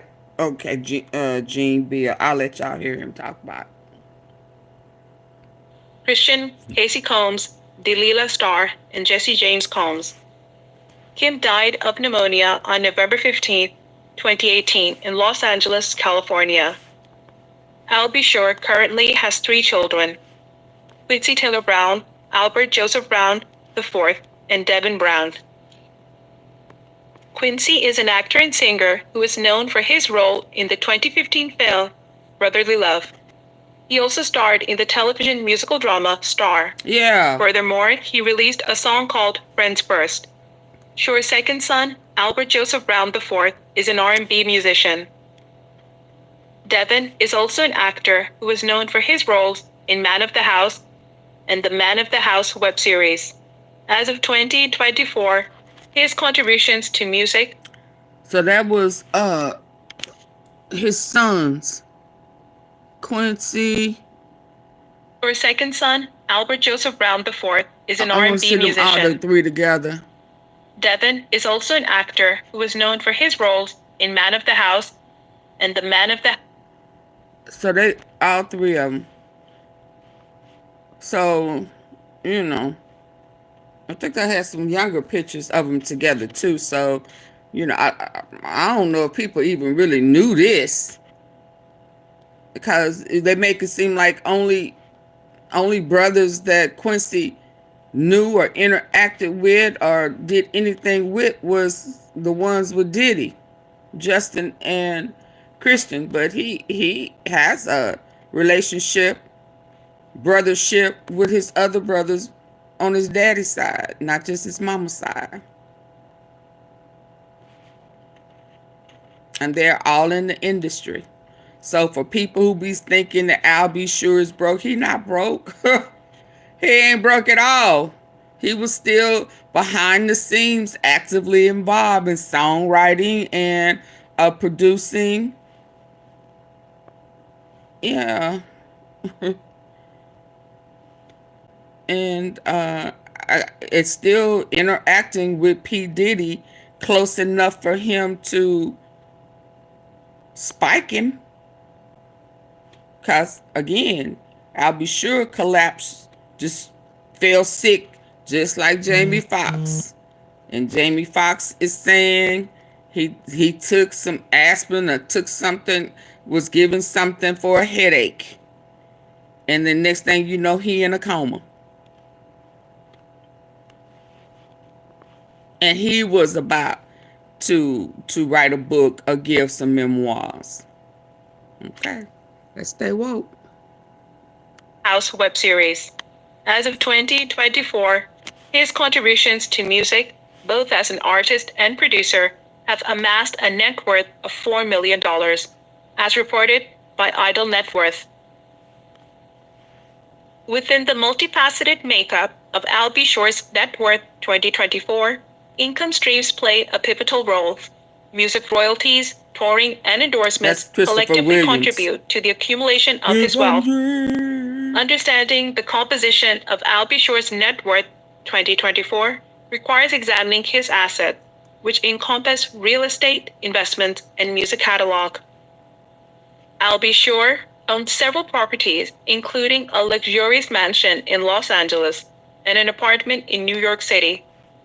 Real estate can appreciate in value over time, providing a stable and potentially lucrative investment. Investments. Al B. Sure has invested in various financial instruments, including stocks, bonds, and mutual funds. These investments diversify his portfolio and generate passive income. Music catalog. As a songwriter and producer, Al B. Sure owns the rights to his extensive music catalog.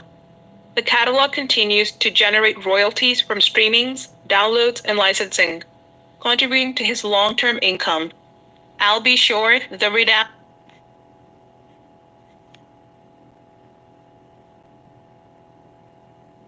generate passive income. Music catalog. As a songwriter and producer, Al B. Sure owns the rights to his extensive music catalog.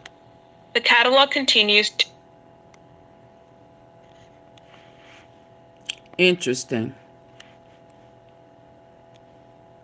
Interesting. Because Al B. Sure saw him get his start. He saw him get his start.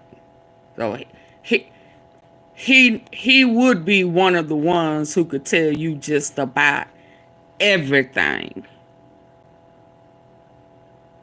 Yeah. Generate royalties from streamings, downloads, and licensing, contributing to his long-term income. Al B. Shore, the renowned R&B singer and actor, has made a significant mark in the entertainment industry, and his success has afforded him a lavish lifestyle. Among his many luxuries, Al B. Shore resides in a magnificent $2 million mansion that exudes opulence and grandeur. Situated in an exclusive neighborhood, the sprawling estate boasts sprawling grounds, meticulously landscaped gardens, and breathtaking views. The mansion itself is a masterpiece of architectural design, featuring expansive living spaces, state-of-the-art amenities, and elegant finishings throughout. With its palatial dimensions and extravagant amenities, Al B. Shore's mansion serves as a symbol of his achievements and success in the world of entertainment, providing him with Emergencies can strike at any time. That's why it's crucial to be prepared. Create a in the world of entertainment, providing him with a luxurious sanctuary befitting stature. Al B. Shore Health Update. R&B legend and syndicated radio host Al B. Shore is opening up about his recent health scare. The 54-year-old, whose real name is Albert Joseph Brown III, gave his first interview this week, speaking to Fox News New York after waking up from a 2-month-long coma. In the talk, he discussed gaining weight at the height of his career after winning the American Music Award for Best Artist and getting nominated for 2 Grammys. It seems his problems began when he started gaining weight. The once slim and trim Shore gained a lot of weight, and at his heaviest, he was 309 pounds. As time progresses, more steak dinners, more late nights in the studio. After a while, the lifestyle changes and the metabolism does as well, he told Crystal Young in the interview. It was Quincy Jones that inspired and counseled him to lose weight. Please get your act together. I need you to live. You have stuff to do, he says, Q told him. So Al B. Shore went on and got bariatric surgery and began to look and feel better. Then, back in July 2022, he was rushed to the hospital after collapsing while working on new music. He later fell into a coma for more than 2 months. I was thinking they was finna say his coma was because of bariatric. Okay, hold on. And began to look and feel better. Then, back in July 2022, he was rushed to the hospital after collapsing while working on new music. He later fell into a coma So he was for more than working 2 on months. new music, okay? He had multiple illnesses, including renal failure, and so many other health issues that Al B. Shore was going to be another celebrity in the long list of recent weeks where he had to say, rest in peace. What people don't truly understand, unless you've been through this type of medical journey, is taking for granted breathing. Tying your shoes, speaking, Al said.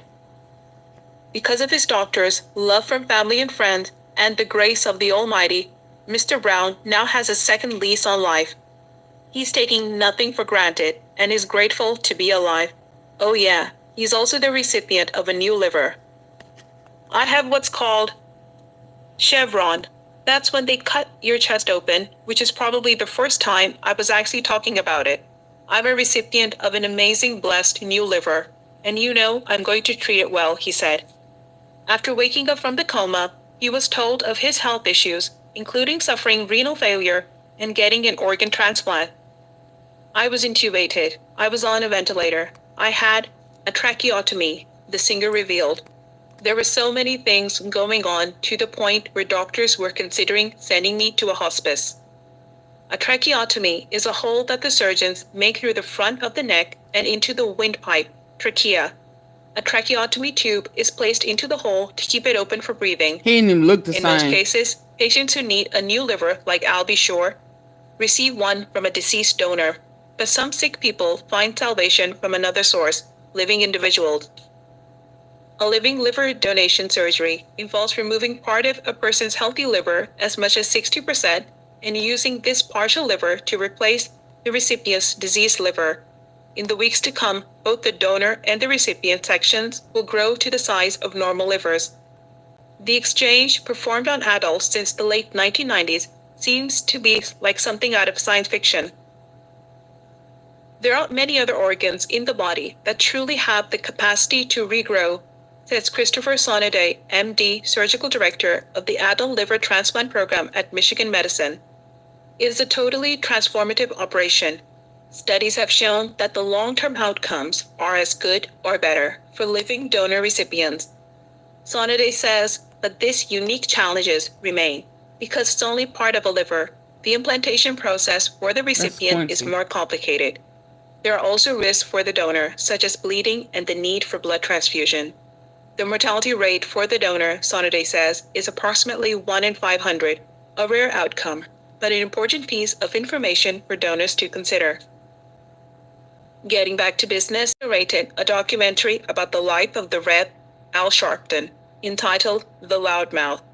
He's also working on writing a book about his life, creating a podcast, and producing new music. If I can influence or help or inspire someone else, I did my job, he said. Dear viewers, the story continues as we take you to see the beauty of his shiny car collection. Now, I'll be sure boasts an impressive car collection featuring some of the most coveted vehicles. So I guess they're trying to let you see he ain't broke and he ain't Bentley desperate. Continental Powerhouse, with a 6.0-liter W12 engine delivering a staggering 620 horsepower in non-speed models. Pull up them archives, this luxurious baby. coupe can sprint from 0 to 60 miles per hour in just 3 seconds. Y'all ready to go into the archives? Speed and elegance of its opulent interior, adorned with scrumptious leather and sleek wood panels, offer unparalleled comfort and style, priced at $238,000. The Continental GT exudes sophistication and refinement. Next in line is the Lamborghini Murcielago, a true icon of speed and luxury. With a price tag of approximately $39,000, this masterpiece features a 6-liter naturally aspirated V12 engine, churning out an impressive 572 horsepower. The Murcielago accelerates from 0 to 60 miles per hour in a breathtaking 4 seconds, ensuring an exhilarating driving experience.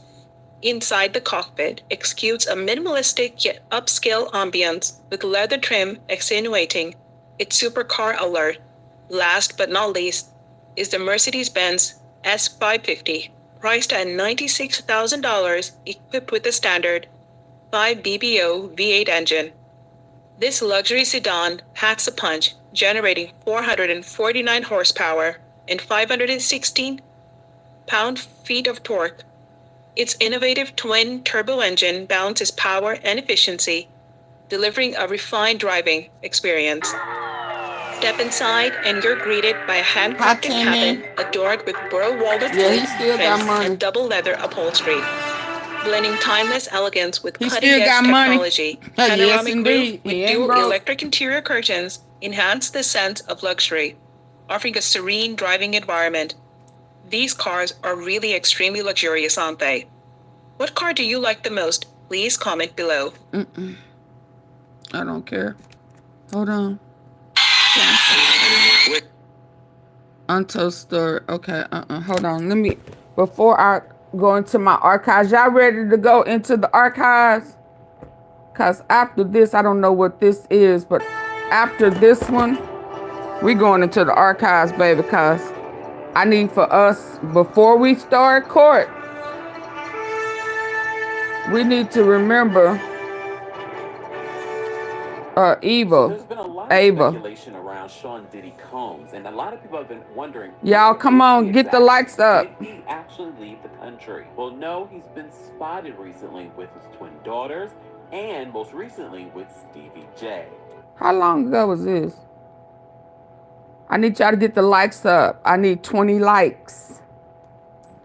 I need 20 likes. What is this?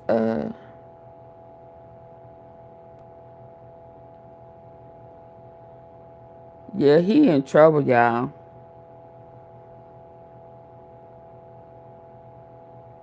Could Quincy be in danger? Dang it. I need to see that one. because I believe that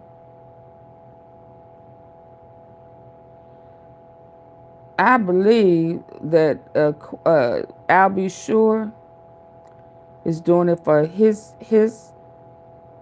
poisoning, Kim's poisoning, and to save his son for getting caught up in what's about to come. Because one thing is for sure, right now so far, they have not mentioned Quincy in everything. They have mentioned Justin, and they have indicted, what's going on?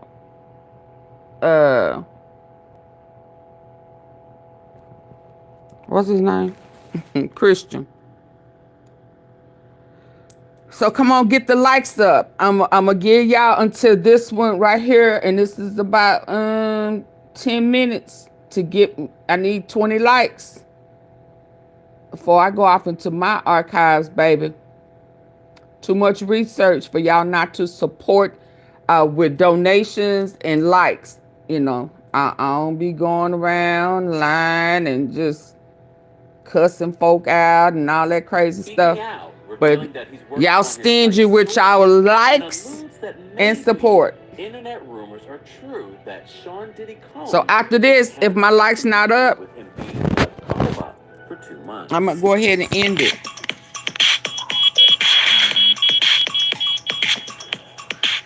Welcome back to the Kempire Channel, your #1 source for pop culture news and music, entertainment, reality TV, and so much more. As always, be sure to like this video, subscribe to the channel, and hit that notification bell so you never miss out on breaking news when we go live. So everybody who got more than one page, you know, we've been following this Diddy story all week long. You know, at the top of the week, Diddy's homes, both in Miami and Los Angeles, were raided by Homeland Security. Homeland Security insiders reveal that they have very concrete, detailed, and explicit allegations against Diddy, claiming that this is not a witch hunt like Diddy's attorney said in a statement to TMZ. A lot of people speculated because there were rumors, not rumors, actual facts that Diddy's personal private jet landed in Antigua on the same day of this federal raid. However, Diddy was not there. He was stopped by federal agents at a Miami airport.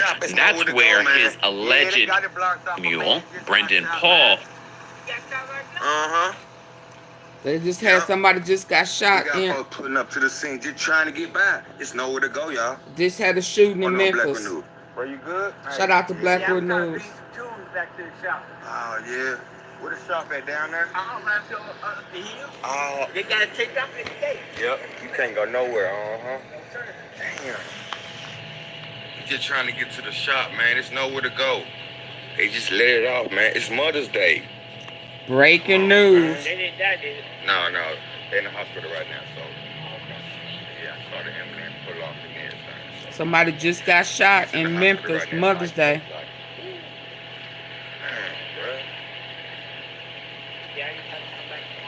Oh, yeah. Oh, yeah. Trying to take them back. Yeah, he's trying to take back the tools he borrowed, man. Yup.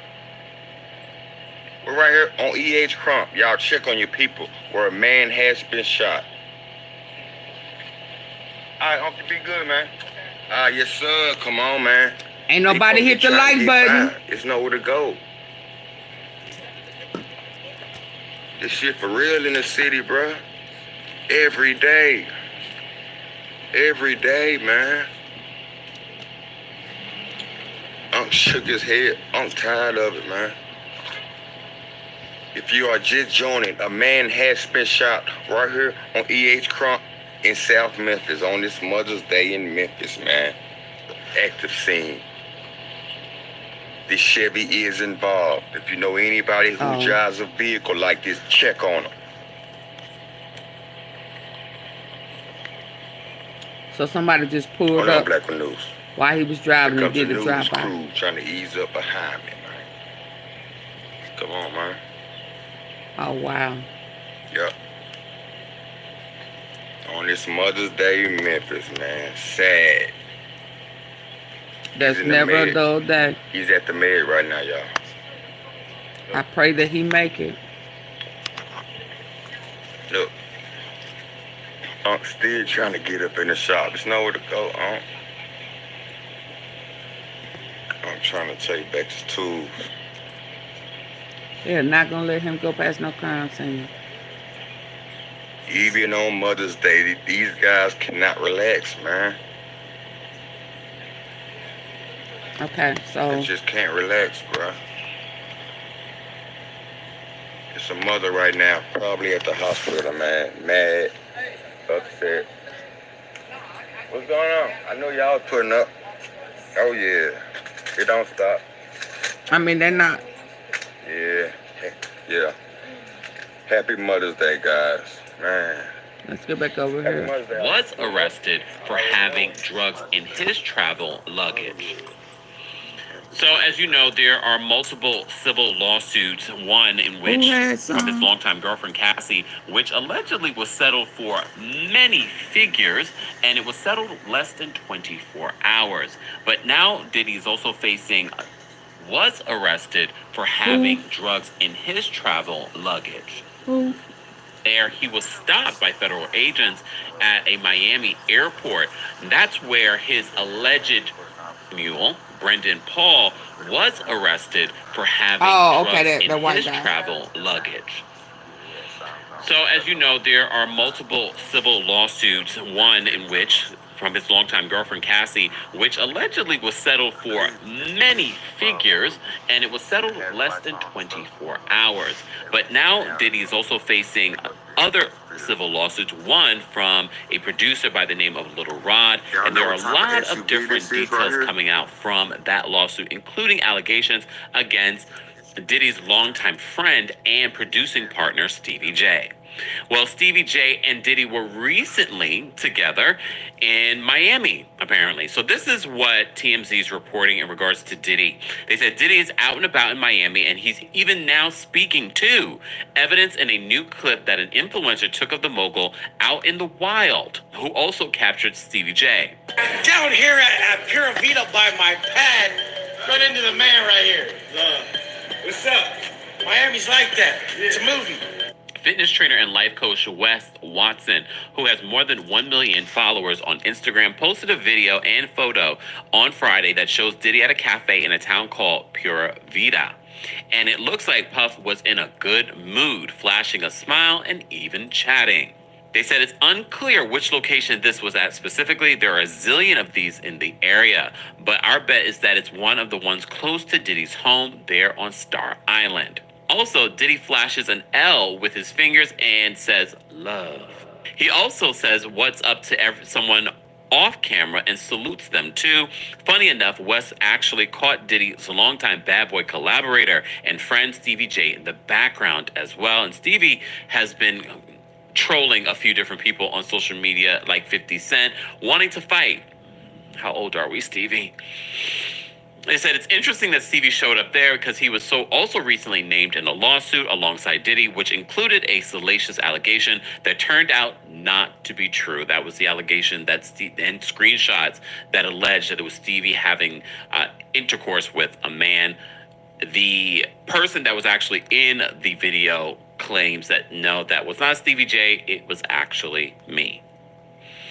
So there was another guy rolling in the crew, according to TMZ, but it's unclear who he might be. In any case, the point is Diddy is stepping out and living his life. More evidence he's not hiding out. So they said this is actually the second outing that we've seen of Diddy in the past 24 hours. On Thursday night, he and his teenage twin daughters hit up a Topgolf in town. And there, too, Diddy didn't even seem too stressed about the situation he found himself in the week. He thought he was going to be able Of course, to get we're out referring of to it. the two raids in his home he was subjected to, which left at least one of them that we know of completely trashed in the aftermath with the place looted. So they took some things. Anybody that offer 500 mil to bond out, handle, especially since he hasn't been arrested or charged with a crime. Diddy thought that he was going to be able to flee the country. He thought he was going to be able to go and build a house next to, what's his name? Angela Simmons' uncle, Russ. Yeah, Uncle Russ, Dirty Uncle. Yeah, that's what he thought. I mean, again, anybody who offer up 500 mil to bond out, you know, because you not getting that back unless he pay the whole, all that 10%.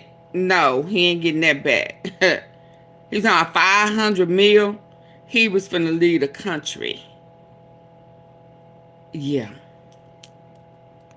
Via his attorney's statement, he can travel. He hasn't been arrested. So the rumors out there that he's been arrested are completely true. That they've confiscated his passport are completely untrue.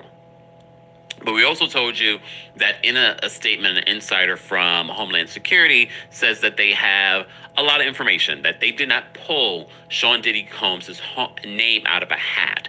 These are concrete, detailed, and explicit allegations that they are investigating. And you can read between the lines in regards to what they're investigating. He's been accused of a lot of different things. If you read the 35-page lawsuit from Cassie, then you read just I need to get the lights up because this is almost over, y'all. Diddy has been accused of. As you know, less than 24 hours later, they settled that lawsuit. However, it's important for us to note, a settlement doesn't mean an admission of guilt. So Al B. Sure, as you know, we talked about him in our last video. He spoke out on social media pleading for his biological son, Quincy, to come home. So a lot of you had strong opinions because the narrative has always been that Diddy came in as the father figure that Quincy always needed, that Al B. Sure had abandoned him. But some of you speculate in the comment section that, well, maybe Diddy pushed Al B. Sure out of Quincy's life intentionally. If we believe all the allegations that have been posed against Diddy, like the Kid Cudi allegation that Kid Cudi confirmed that someone may have blown up his car in his driveway. And people didn't believe it. And there are other allegations that Diddy has threatened people over the years, allegedly. So if that is true, some of you speculate and believe that, well, maybe this is what he did to Al B. Sure. We also have to understand in the last few years, Al B. Sure and Quincy have been developing some sort of relationship. So people are speculating that maybe this recent health scare that Al B. Sure had may have been related to him developing a closer relationship with his son. TMZ is now reporting because not only are we hearing from Al B. Sure, we're hearing that he's working on his own life story. So Al B. Sure, they write, seemed to suggest his coma from a couple of years back might be tied to Diddy somehow. And he's also opening up about where things stand with his son, Quincy. The R&B singer showed face Friday at the Equal Justice Now Awards in LA, where Al was promoting his equal access to healthcare initiative alongside Ben Crump. And he addressed the crowd at one point with a cryptic nod to the Diddy situation going on. Al says that he's working on a filmed project that will tell his life story. And in the same breath, he said the public will finally get a chance to see how he really ended up in a coma in 2022. We are going to be producing the Al B. Sure life story.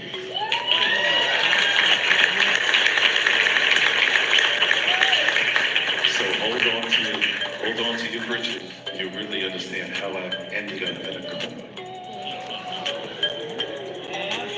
You're really going to need to call Homeland Security.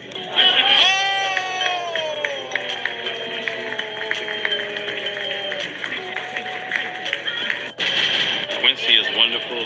Albert is wonderful. Devin is wonderful. I'm a happy grandfather. I'm truly in an amazing place. It's unfortunate social media got their panties in an uproar for telling my son that I love you. I send him a text like that every day. Just follow his new platform, and you'll understand why. You probably heard about Al's health scare that year. He suddenly fell ill and fell into a coma late summer of 2022, and he was incapacitated for 3 whole months before miraculously waking up and working toward a full recovery. An official cause was never offered up. I'll Be Sure wrote on his Instagram, reflecting on his coma, in a caption saying, "Grand Rising beloveds, I don't know where to start or if you're truly ready to hear from me yet." He says, "You've witnessed only a small portion of my journey. My faith has been shaken, but never shook. And my humble spirit of discernment has taught me the definition of what sacrifice and silence truly means. Just know that we forgive you, but never to forget, including all who assisted along the way. All is praise due to Allah." Interesting wording in here. You can speculate all you want in regards to what he's saying here and who he might be addressing. But I don't think we can speculate when we, listen to what he says at this event. So Al appears to be suggesting there is a Diddy tie, although he doesn't quite say what that might be, even in a follow-up interview that TMZ did with him right afterwards. What he did touch on, though, was that where things stand with his biological... His allegation is not new. Y'all, you got 2.5 minutes to get the likes where it needs to be for me to continue to move forward with my archives. And for those who wonder, did I find it? Yeah, it's my archive. Just in case you want. Yes, I found it. Get my likes up. My archives is no joke. For the guests who don't know, you better ask the people, the regular tea sippers. My archives are no joke. You got 2.5 minutes to get my likes up. Son, Quincy Combs, with whom he's had an estranged relationship over the years, dating back to the 90s. Al clarifies that what he was trying to convey when he recently asked Quincy to come home is due to Allah. Interesting wording in here. You can speculate all you want in regards to what he's saying here and who he might be addressing. But I don't think we can speculate when we, listen to what he says at this event. So Al appears to be suggesting there is a Diddy tie, although he doesn't quite say what that might be, even in a follow-up interview that TMZ did with him right afterwards. What he did touch on, though, was that where things stand with his biological son, Quincy Combs, with whom he's had an estranged relationship over the years, dating back to the 90s. Al clarifies that what he was trying to convey when he recently asked Quincy to come home amid all the drama going on in Diddy's life right now, basically explaining that his door is always open and that he loves his boy no matter what. Al Be Sure also touches on the fact that Diddy's kids shouldn't be collateral damage in all of this. In terms of Diddy himself, Al Be Sure tells us he doesn't want to speak on another man's endeavors. Al Be Sure continues, and he says that he's glad that Quincy wasn't at Diddy's LA home when the raids went down earlier this week, even though Diddy's other kids, Justin and King Combs, got detained during it. The last point Al makes is that Quincy is a grown man and he'll make his own decisions. Well, regardless, I hope whatever relationship that Al Be Sure and Quincy have, because I know in recent years they've been building on this relationship, I hope that they continue. So a lot of people are saying, why are you saying this on social media? Part of me is sort of like him saying this is maybe like having witnesses in regards to this situation. Guys, that is our latest update on this whole Diddy situation. He's been cited. He's still in the country as of right now. I want to know more of your thoughts and your reaction to what Al Be Sure is alluding to in regards to why he may have been in a coma for 2 months. Was it Diddy? As always, be sure to like this video, subscribe to the channel, and hit that notification bell so you never miss out on breaking news when we go live or when we upload. You can also take us on the go by subscribing to the Empire Podcast on Apple Podcasts and on Spotify. Thanks so much for watching and for listening. I don't remember what's next for her. Where are my likes?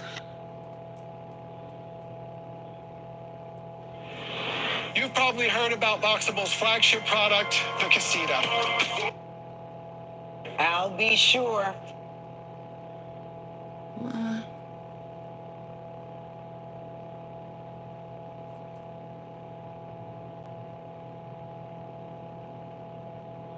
Hey, Kawana.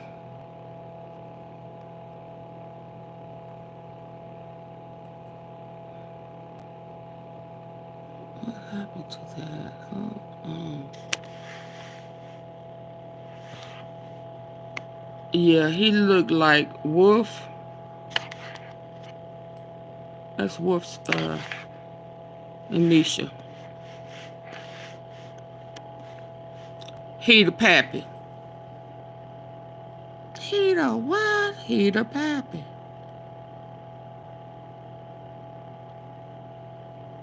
He the pappy.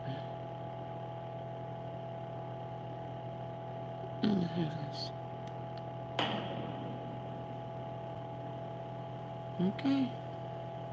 Yeah, you might be right. It does make sense. He probably knew what was coming, man. But you seen what Albie Short said? Him insinuating that it had something to do with him getting in the coma? Man, I don't know if Diddy capable of doing that. If he capable of blowing people's cars up. If he capable of giving, what's that guy named Machine Gun Kelly, drugs to have him butt naked in the window. What? Dancing. What? That's his own artist said that. I ain't making this shit up, bro. You ain't hear his artist say that? Machine Gun Kelly said, yo, the nigga gave me something I smoked. It was called the Snoop Doggy Dog. They told me only take 4 hits. I took more than 4 hits. I was butt naked and dancing in front of his window. I was like, is he capable of doing that? Yo, anything is possible, man. But I would wonder, how did he get that close to Al to give him anything? Or who did he give something to get an Al to make that happen to him? You know what I mean? Oh, wow. Because, him and Al never been the best of friends. He had motherfuckers think that he had adopted Quincy, and he never did. Al was never out of his son's life. So. I knew Al way back in Mount Vernon. He used to wear leather pants and 100 degrees. I'm trying to find something. I knew it way back then, though, man. Al a good dude. A good dude. You know what I mean? Yeah, helpful. Very helpful. You know what I'm saying? So, if Al got something to say about that's happening to him, and Puff has something to do with, trust and believe. Uh-oh. He gonna have evidence to substantiate that Puff did that shit. Either he gave him something or sent something his way. Hold but on. What was the beef between Albie Short and Diddy? Like, why wasn't they on good terms? The nigga was dating Kim. Hold on. I done did some behind the scenes. Right here, I can't undo. Hold on. Trying to X out of some things. What is this? I need to X out of this. I'm trying to send y'all a reminder. I'm trying. What is it?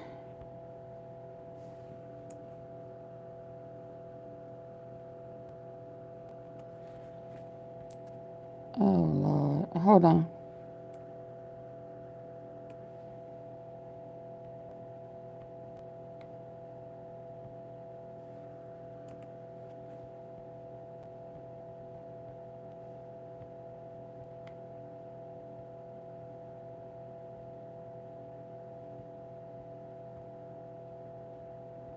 I'm trying to send y'all a message. Because I know y'all know I'm real. I'm trying to be nice because it's Mother's Day. Happy Mother's Day to everyone that has come in. And oh, dang, I need to go get that. Oh, something just fell.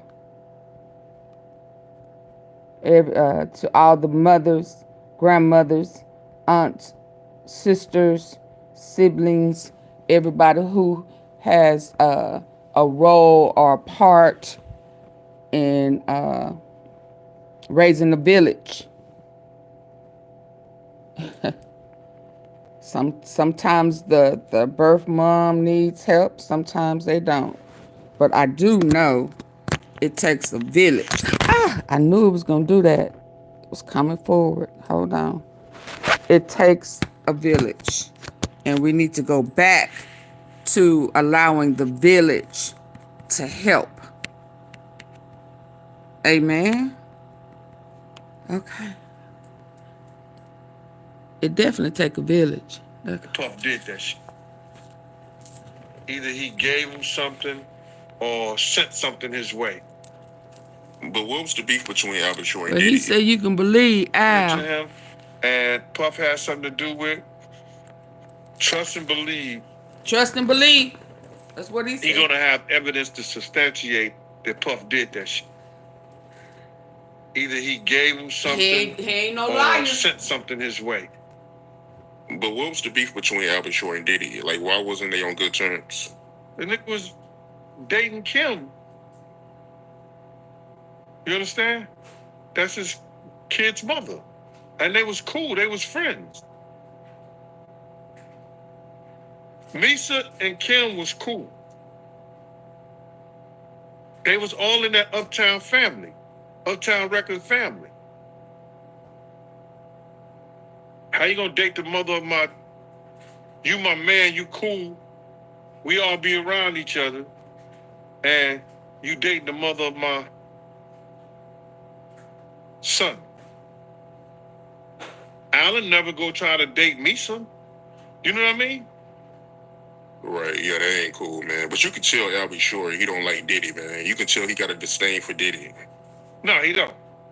He don't. Because Andre Harrell did some snake shit and nobody never know why that he was doing this. That would make sense. He was given That would all make the sense. props I was in the other room. Hold on. That would make to sense Diddy. as to why You my man, you the cool. last time that they were at that celebration for Quincy, and you know, Albie Shue was being all cool, and she was like, you know, and if stop all of that, cause he will kill you and all of that. When she was trying to do all that warning, Albie Shore, you know, didn't know the extent to the jealousy that he had. Cause he wasn't quite confident. He is not a confident man, is he? If anything that I know he was in the closet, but he just wasn't confident at all. He was way too rich to be as jealous and insecure as he was or is. Or well, he ain't nothing now. He can have all the doing the butt he want where he at right now. But I thought about that. I'm like, he was too wealthy, too fresh and so clean for him to be so, you know, insecure and jealous. Yeah. Yeah, that's interesting. Yeah, but you know you went about it the wrong way because y'all was cool at Uptown. I had forgot the name of the record label. It was Uptown. Yeah. And you went at his girl behind his back, flirting and sending her flowers and stuff. And then nabbed her. And then they got a divorce. And then you moved her in. There we go. The nigga was dating Kim. Trust and believe. He gonna have evidence to substantiate that Puff did that shit. Either he gave him something or sent something his way. But what was the beef between Albie Shore and Diddy? Like, why wasn't they on good terms? The nigga was dating Kim. Up under him. You understand? That's his kid's mother. And they was cool. They was friends. Misa and Kim was cool. They was all in that Uptown family. Uptown Record family. How you gonna date the mother of you my man, you cool. We all be around each other. And you dating the mother of son.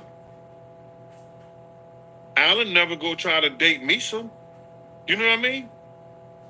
Right, yeah, that ain't cool, man. But you can tell Albie Shore he don't like Diddy, man. You can tell he got a disdain for Diddy. No, he don't. He don't. Because Andre Harrell did some snake shit, and nobody never know why that he was doing this. He was giving all the props to Diddy from artists like Jodeci, Mary J. Blige. He was making like that he was the protege that brought them to the excellent. Cause Diddy was doing Andre Pharrell was doing the butt, broke Diddy in the way Diddy was doing all the other people, the Ushers and the Justin Bieber. People wonder who did it to Diddy when he wanted to get in. He'll do anything. I just need to get in. It was Andre Pharrell who did it to Diddy, and that's why he got the credit. And that's who gave him the blueprint of it at that executive level in the music industry. So that's why even when making of the band, when he would say stuff like, I had to do it. I had to go in the middle of the night. I had to do this and do that. Nigga, if I had to do it, you gonna have to do it. If I had to get upped in doing the butt, then you gonna have to be doing the butt. Blind. He was making like that he was the protege that brought them to doing this. He was giving all the props to Diddy from Diddy, artists like Jodeci. Then the Epstein. Oh yeah, Mary J. Blige. He been the Epstein. He was making like that. And also remember when he thought he was gonna be able to bond out, he was gonna leave the country. And I said that he was probably gonna be with Angela Simmons' uncle, Russ Simmons. And remember Kimora and because they had a close tie, and Kimora and Kim were best friends as well. Even when Diddy first got arrested, Kimora took Kim's daughters in. Yeah. Protege that brought them to the excellence that they were. The way they dressed, all that that was Devontae. Mm-hmm. Their music was Devontae. Mm-hmm. But Diddy got all the credit for it. Why was Andre Harrell doing that? Doing the butt. Work that. Our lively home every day is special. Make sense, y'all? Sometimes the world outside sends. Work that. Mm-hmm. Because all of this type of stuff finna come out.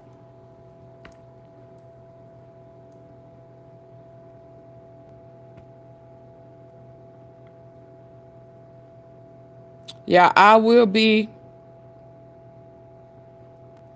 Do I need to put this way? After this, I will be back later with hold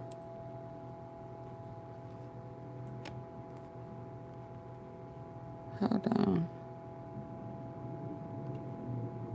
Trying to make okay, hold on. What am I sitting on?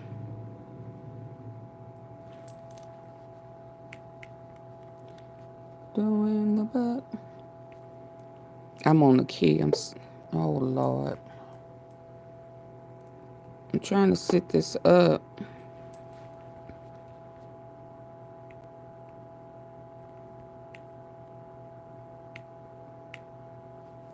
Wanna do the back all night long. Yeah. Oh. Oh, that's why I got it on lock.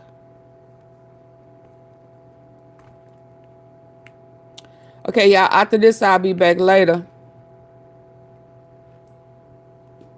I will be back. Let's see what I said. How long ago was this? Let me see. Lord, ain't no telling what I said. How long ago was this? Let's see. Shout out to... Oh, I never even hit the like button on these. This is over a year ago. The ones who didn't hit the like button, can you go ahead and leave? Go ahead and leave, please. Go ahead and leave. Go ahead and leave.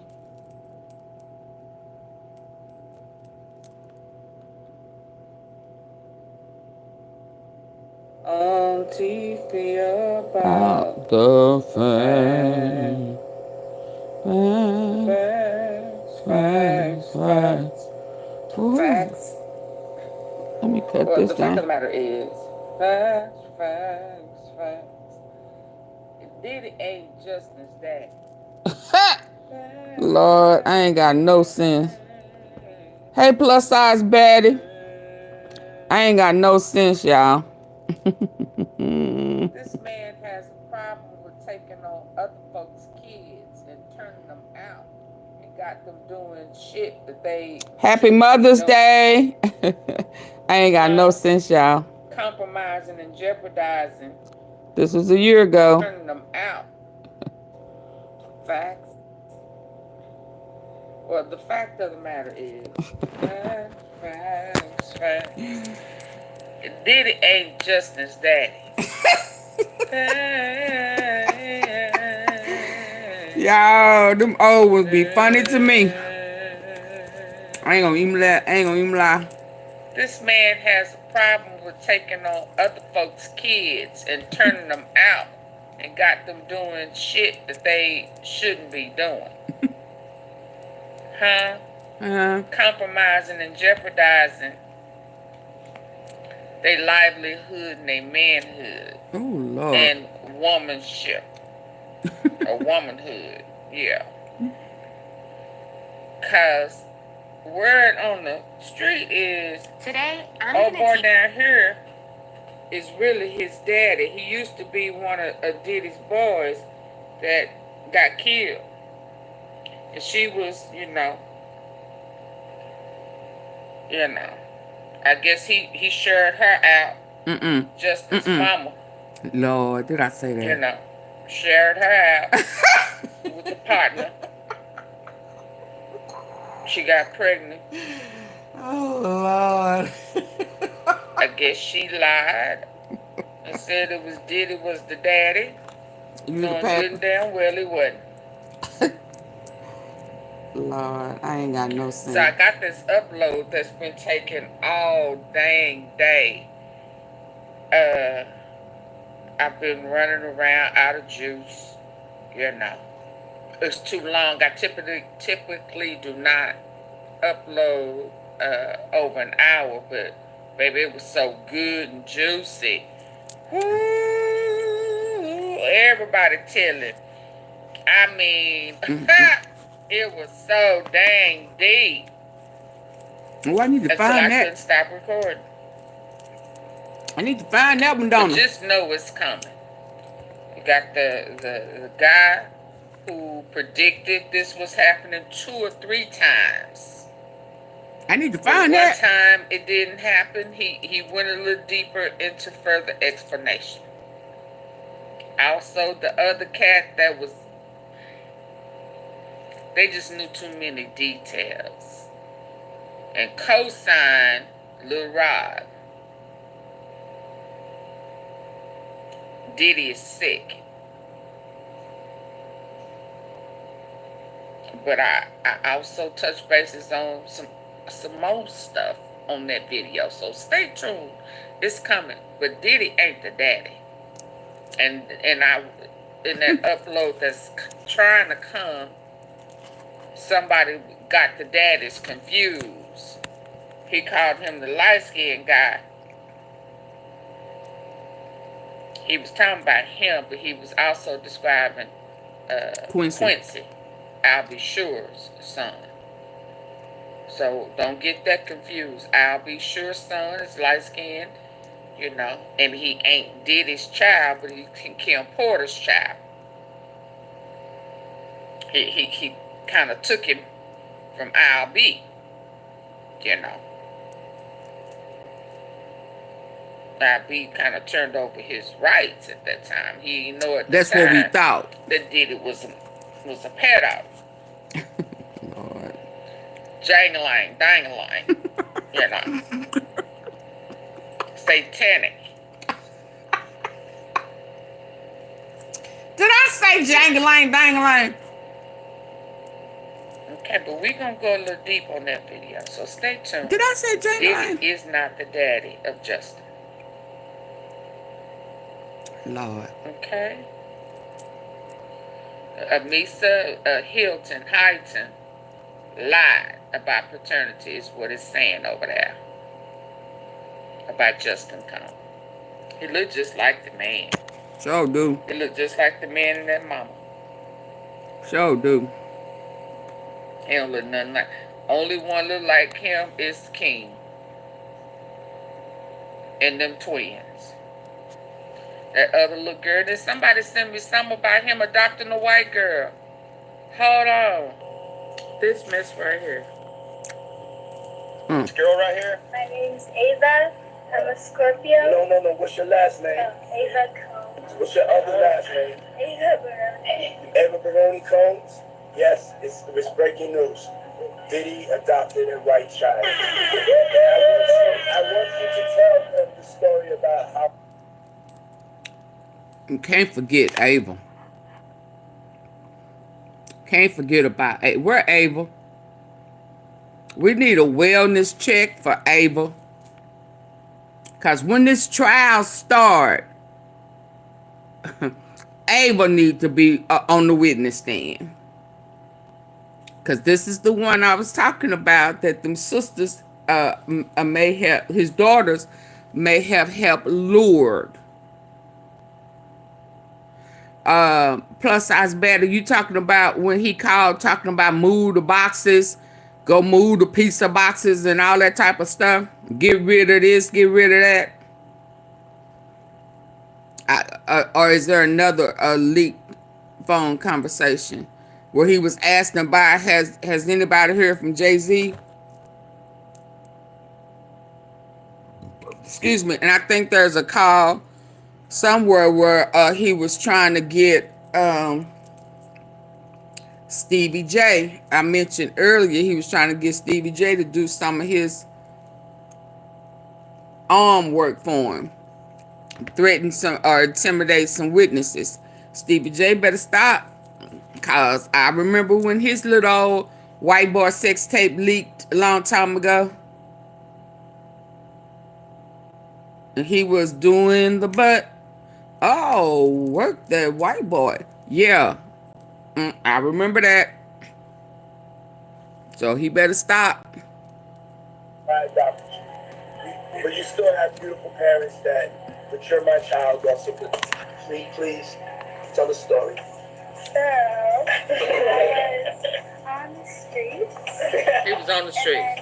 He done made her make the story up, y'all. That he would like to be. Look how dark his eyes are. Oh so then And Quincy back there. And decided to pick me up. And Hi, to Judy. come inside and play with the kids. Yeah, she got her story right now, Yan. And Quincy back there behind her. And she done made up this story. And he coaching her, grooming her. Grooming her. Y'all were able. We need a wellness check. I can't stand that blue cast. Oh, I cast this on my end. I guess it's not on your end. Yeah, we're able. And his eyes was so dark. Oh my God.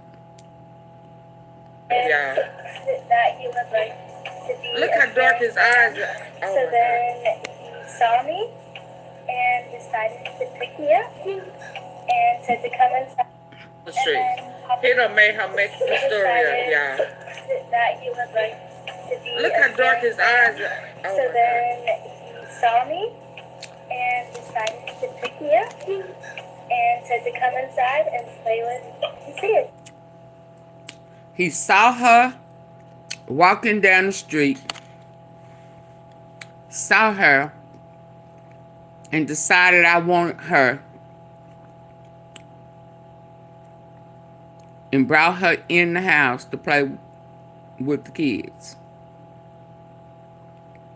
She was walking down the street. He spotted her, sent somebody to go get her, invited her in to play with the kids, and now she his daughter. Where's she at? Where was she when they came and raided the house? He talking like he has made a movie with Jay-Z and more, and he's going to release it. Okay. Y'all, where she at? Why she didn't pop out when the family was talking to him on the phone if she was his daughter? Where she at? He said her last name Combs. Okay.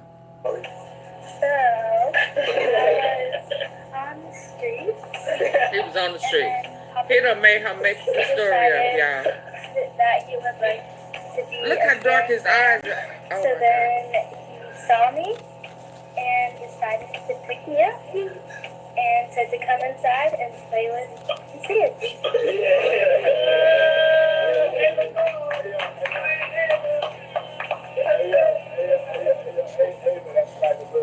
Like borderline suspect. I don't want nobody to you want to get it said. I adopted you like Madonna adopted kids and everybody else adopted kids. Charlize Theron. He's sick, y'all. Everybody's ever adopted Sandra Bullock. I adopted you because I So where's she at? You know, enjoy also having a black parent to take care of you and help Look you at out. Quincy. So He going along with this just mess. clarify, because it's crazy out here online. So you play with the kids. I got permission from your mother. Say all of that. Like Justin Bieber. I met Jesse and Viola when I was 6 months old. 6 months. And then How she knows she met him when she was 6 months? I thought she was on the streets. 4 of us. You see that? I always come over. So I thought he saw her walking down the street. I thought he saw her walking down the street. Now she's saying she was 6 months old.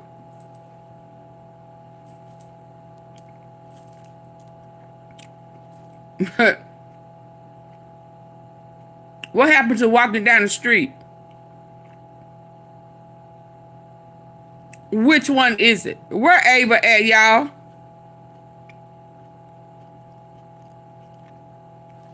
They go a Christian, a King, Quincy. Where Ava? Oh my God. And what we know for sure now, oh my God, where's this little girl? Enjoy also having a black parent to take care of you and help Look you at out. Quincy. So He going along with this just mess. clarify, because it's crazy out here online. So you play with the kids. I got permission from your mother. Say all of that. It's crazy out here. I met Jesse and Viola when I was 6 months old. 6 months. And then How she knows she met him when she was 6 months? sisters. Now they sisters. And then I always come over. Yeah. It's Ava Brown Combs. Mm-mm. She always comes over. And there go that kiss. There go that kiss. Oh my God. Yeah, I'll be back later. Please hit the like button on the way out. Go ahead and hit the like button now for the one that says retrial. It's already a thumbnail. Can y'all please go over there now? All 81 of y'all. And hit the like button now. All 76 of y'all now. Hey, Chelsea, you're welcome. Again, happy Mother's Day. It'll be later on and after it, you know, we eat and go out to eat. It'll be later on. But it's the one that says retrial. We're going in the archives. We are going in the archives. Okay? Peace and hair grease, baby.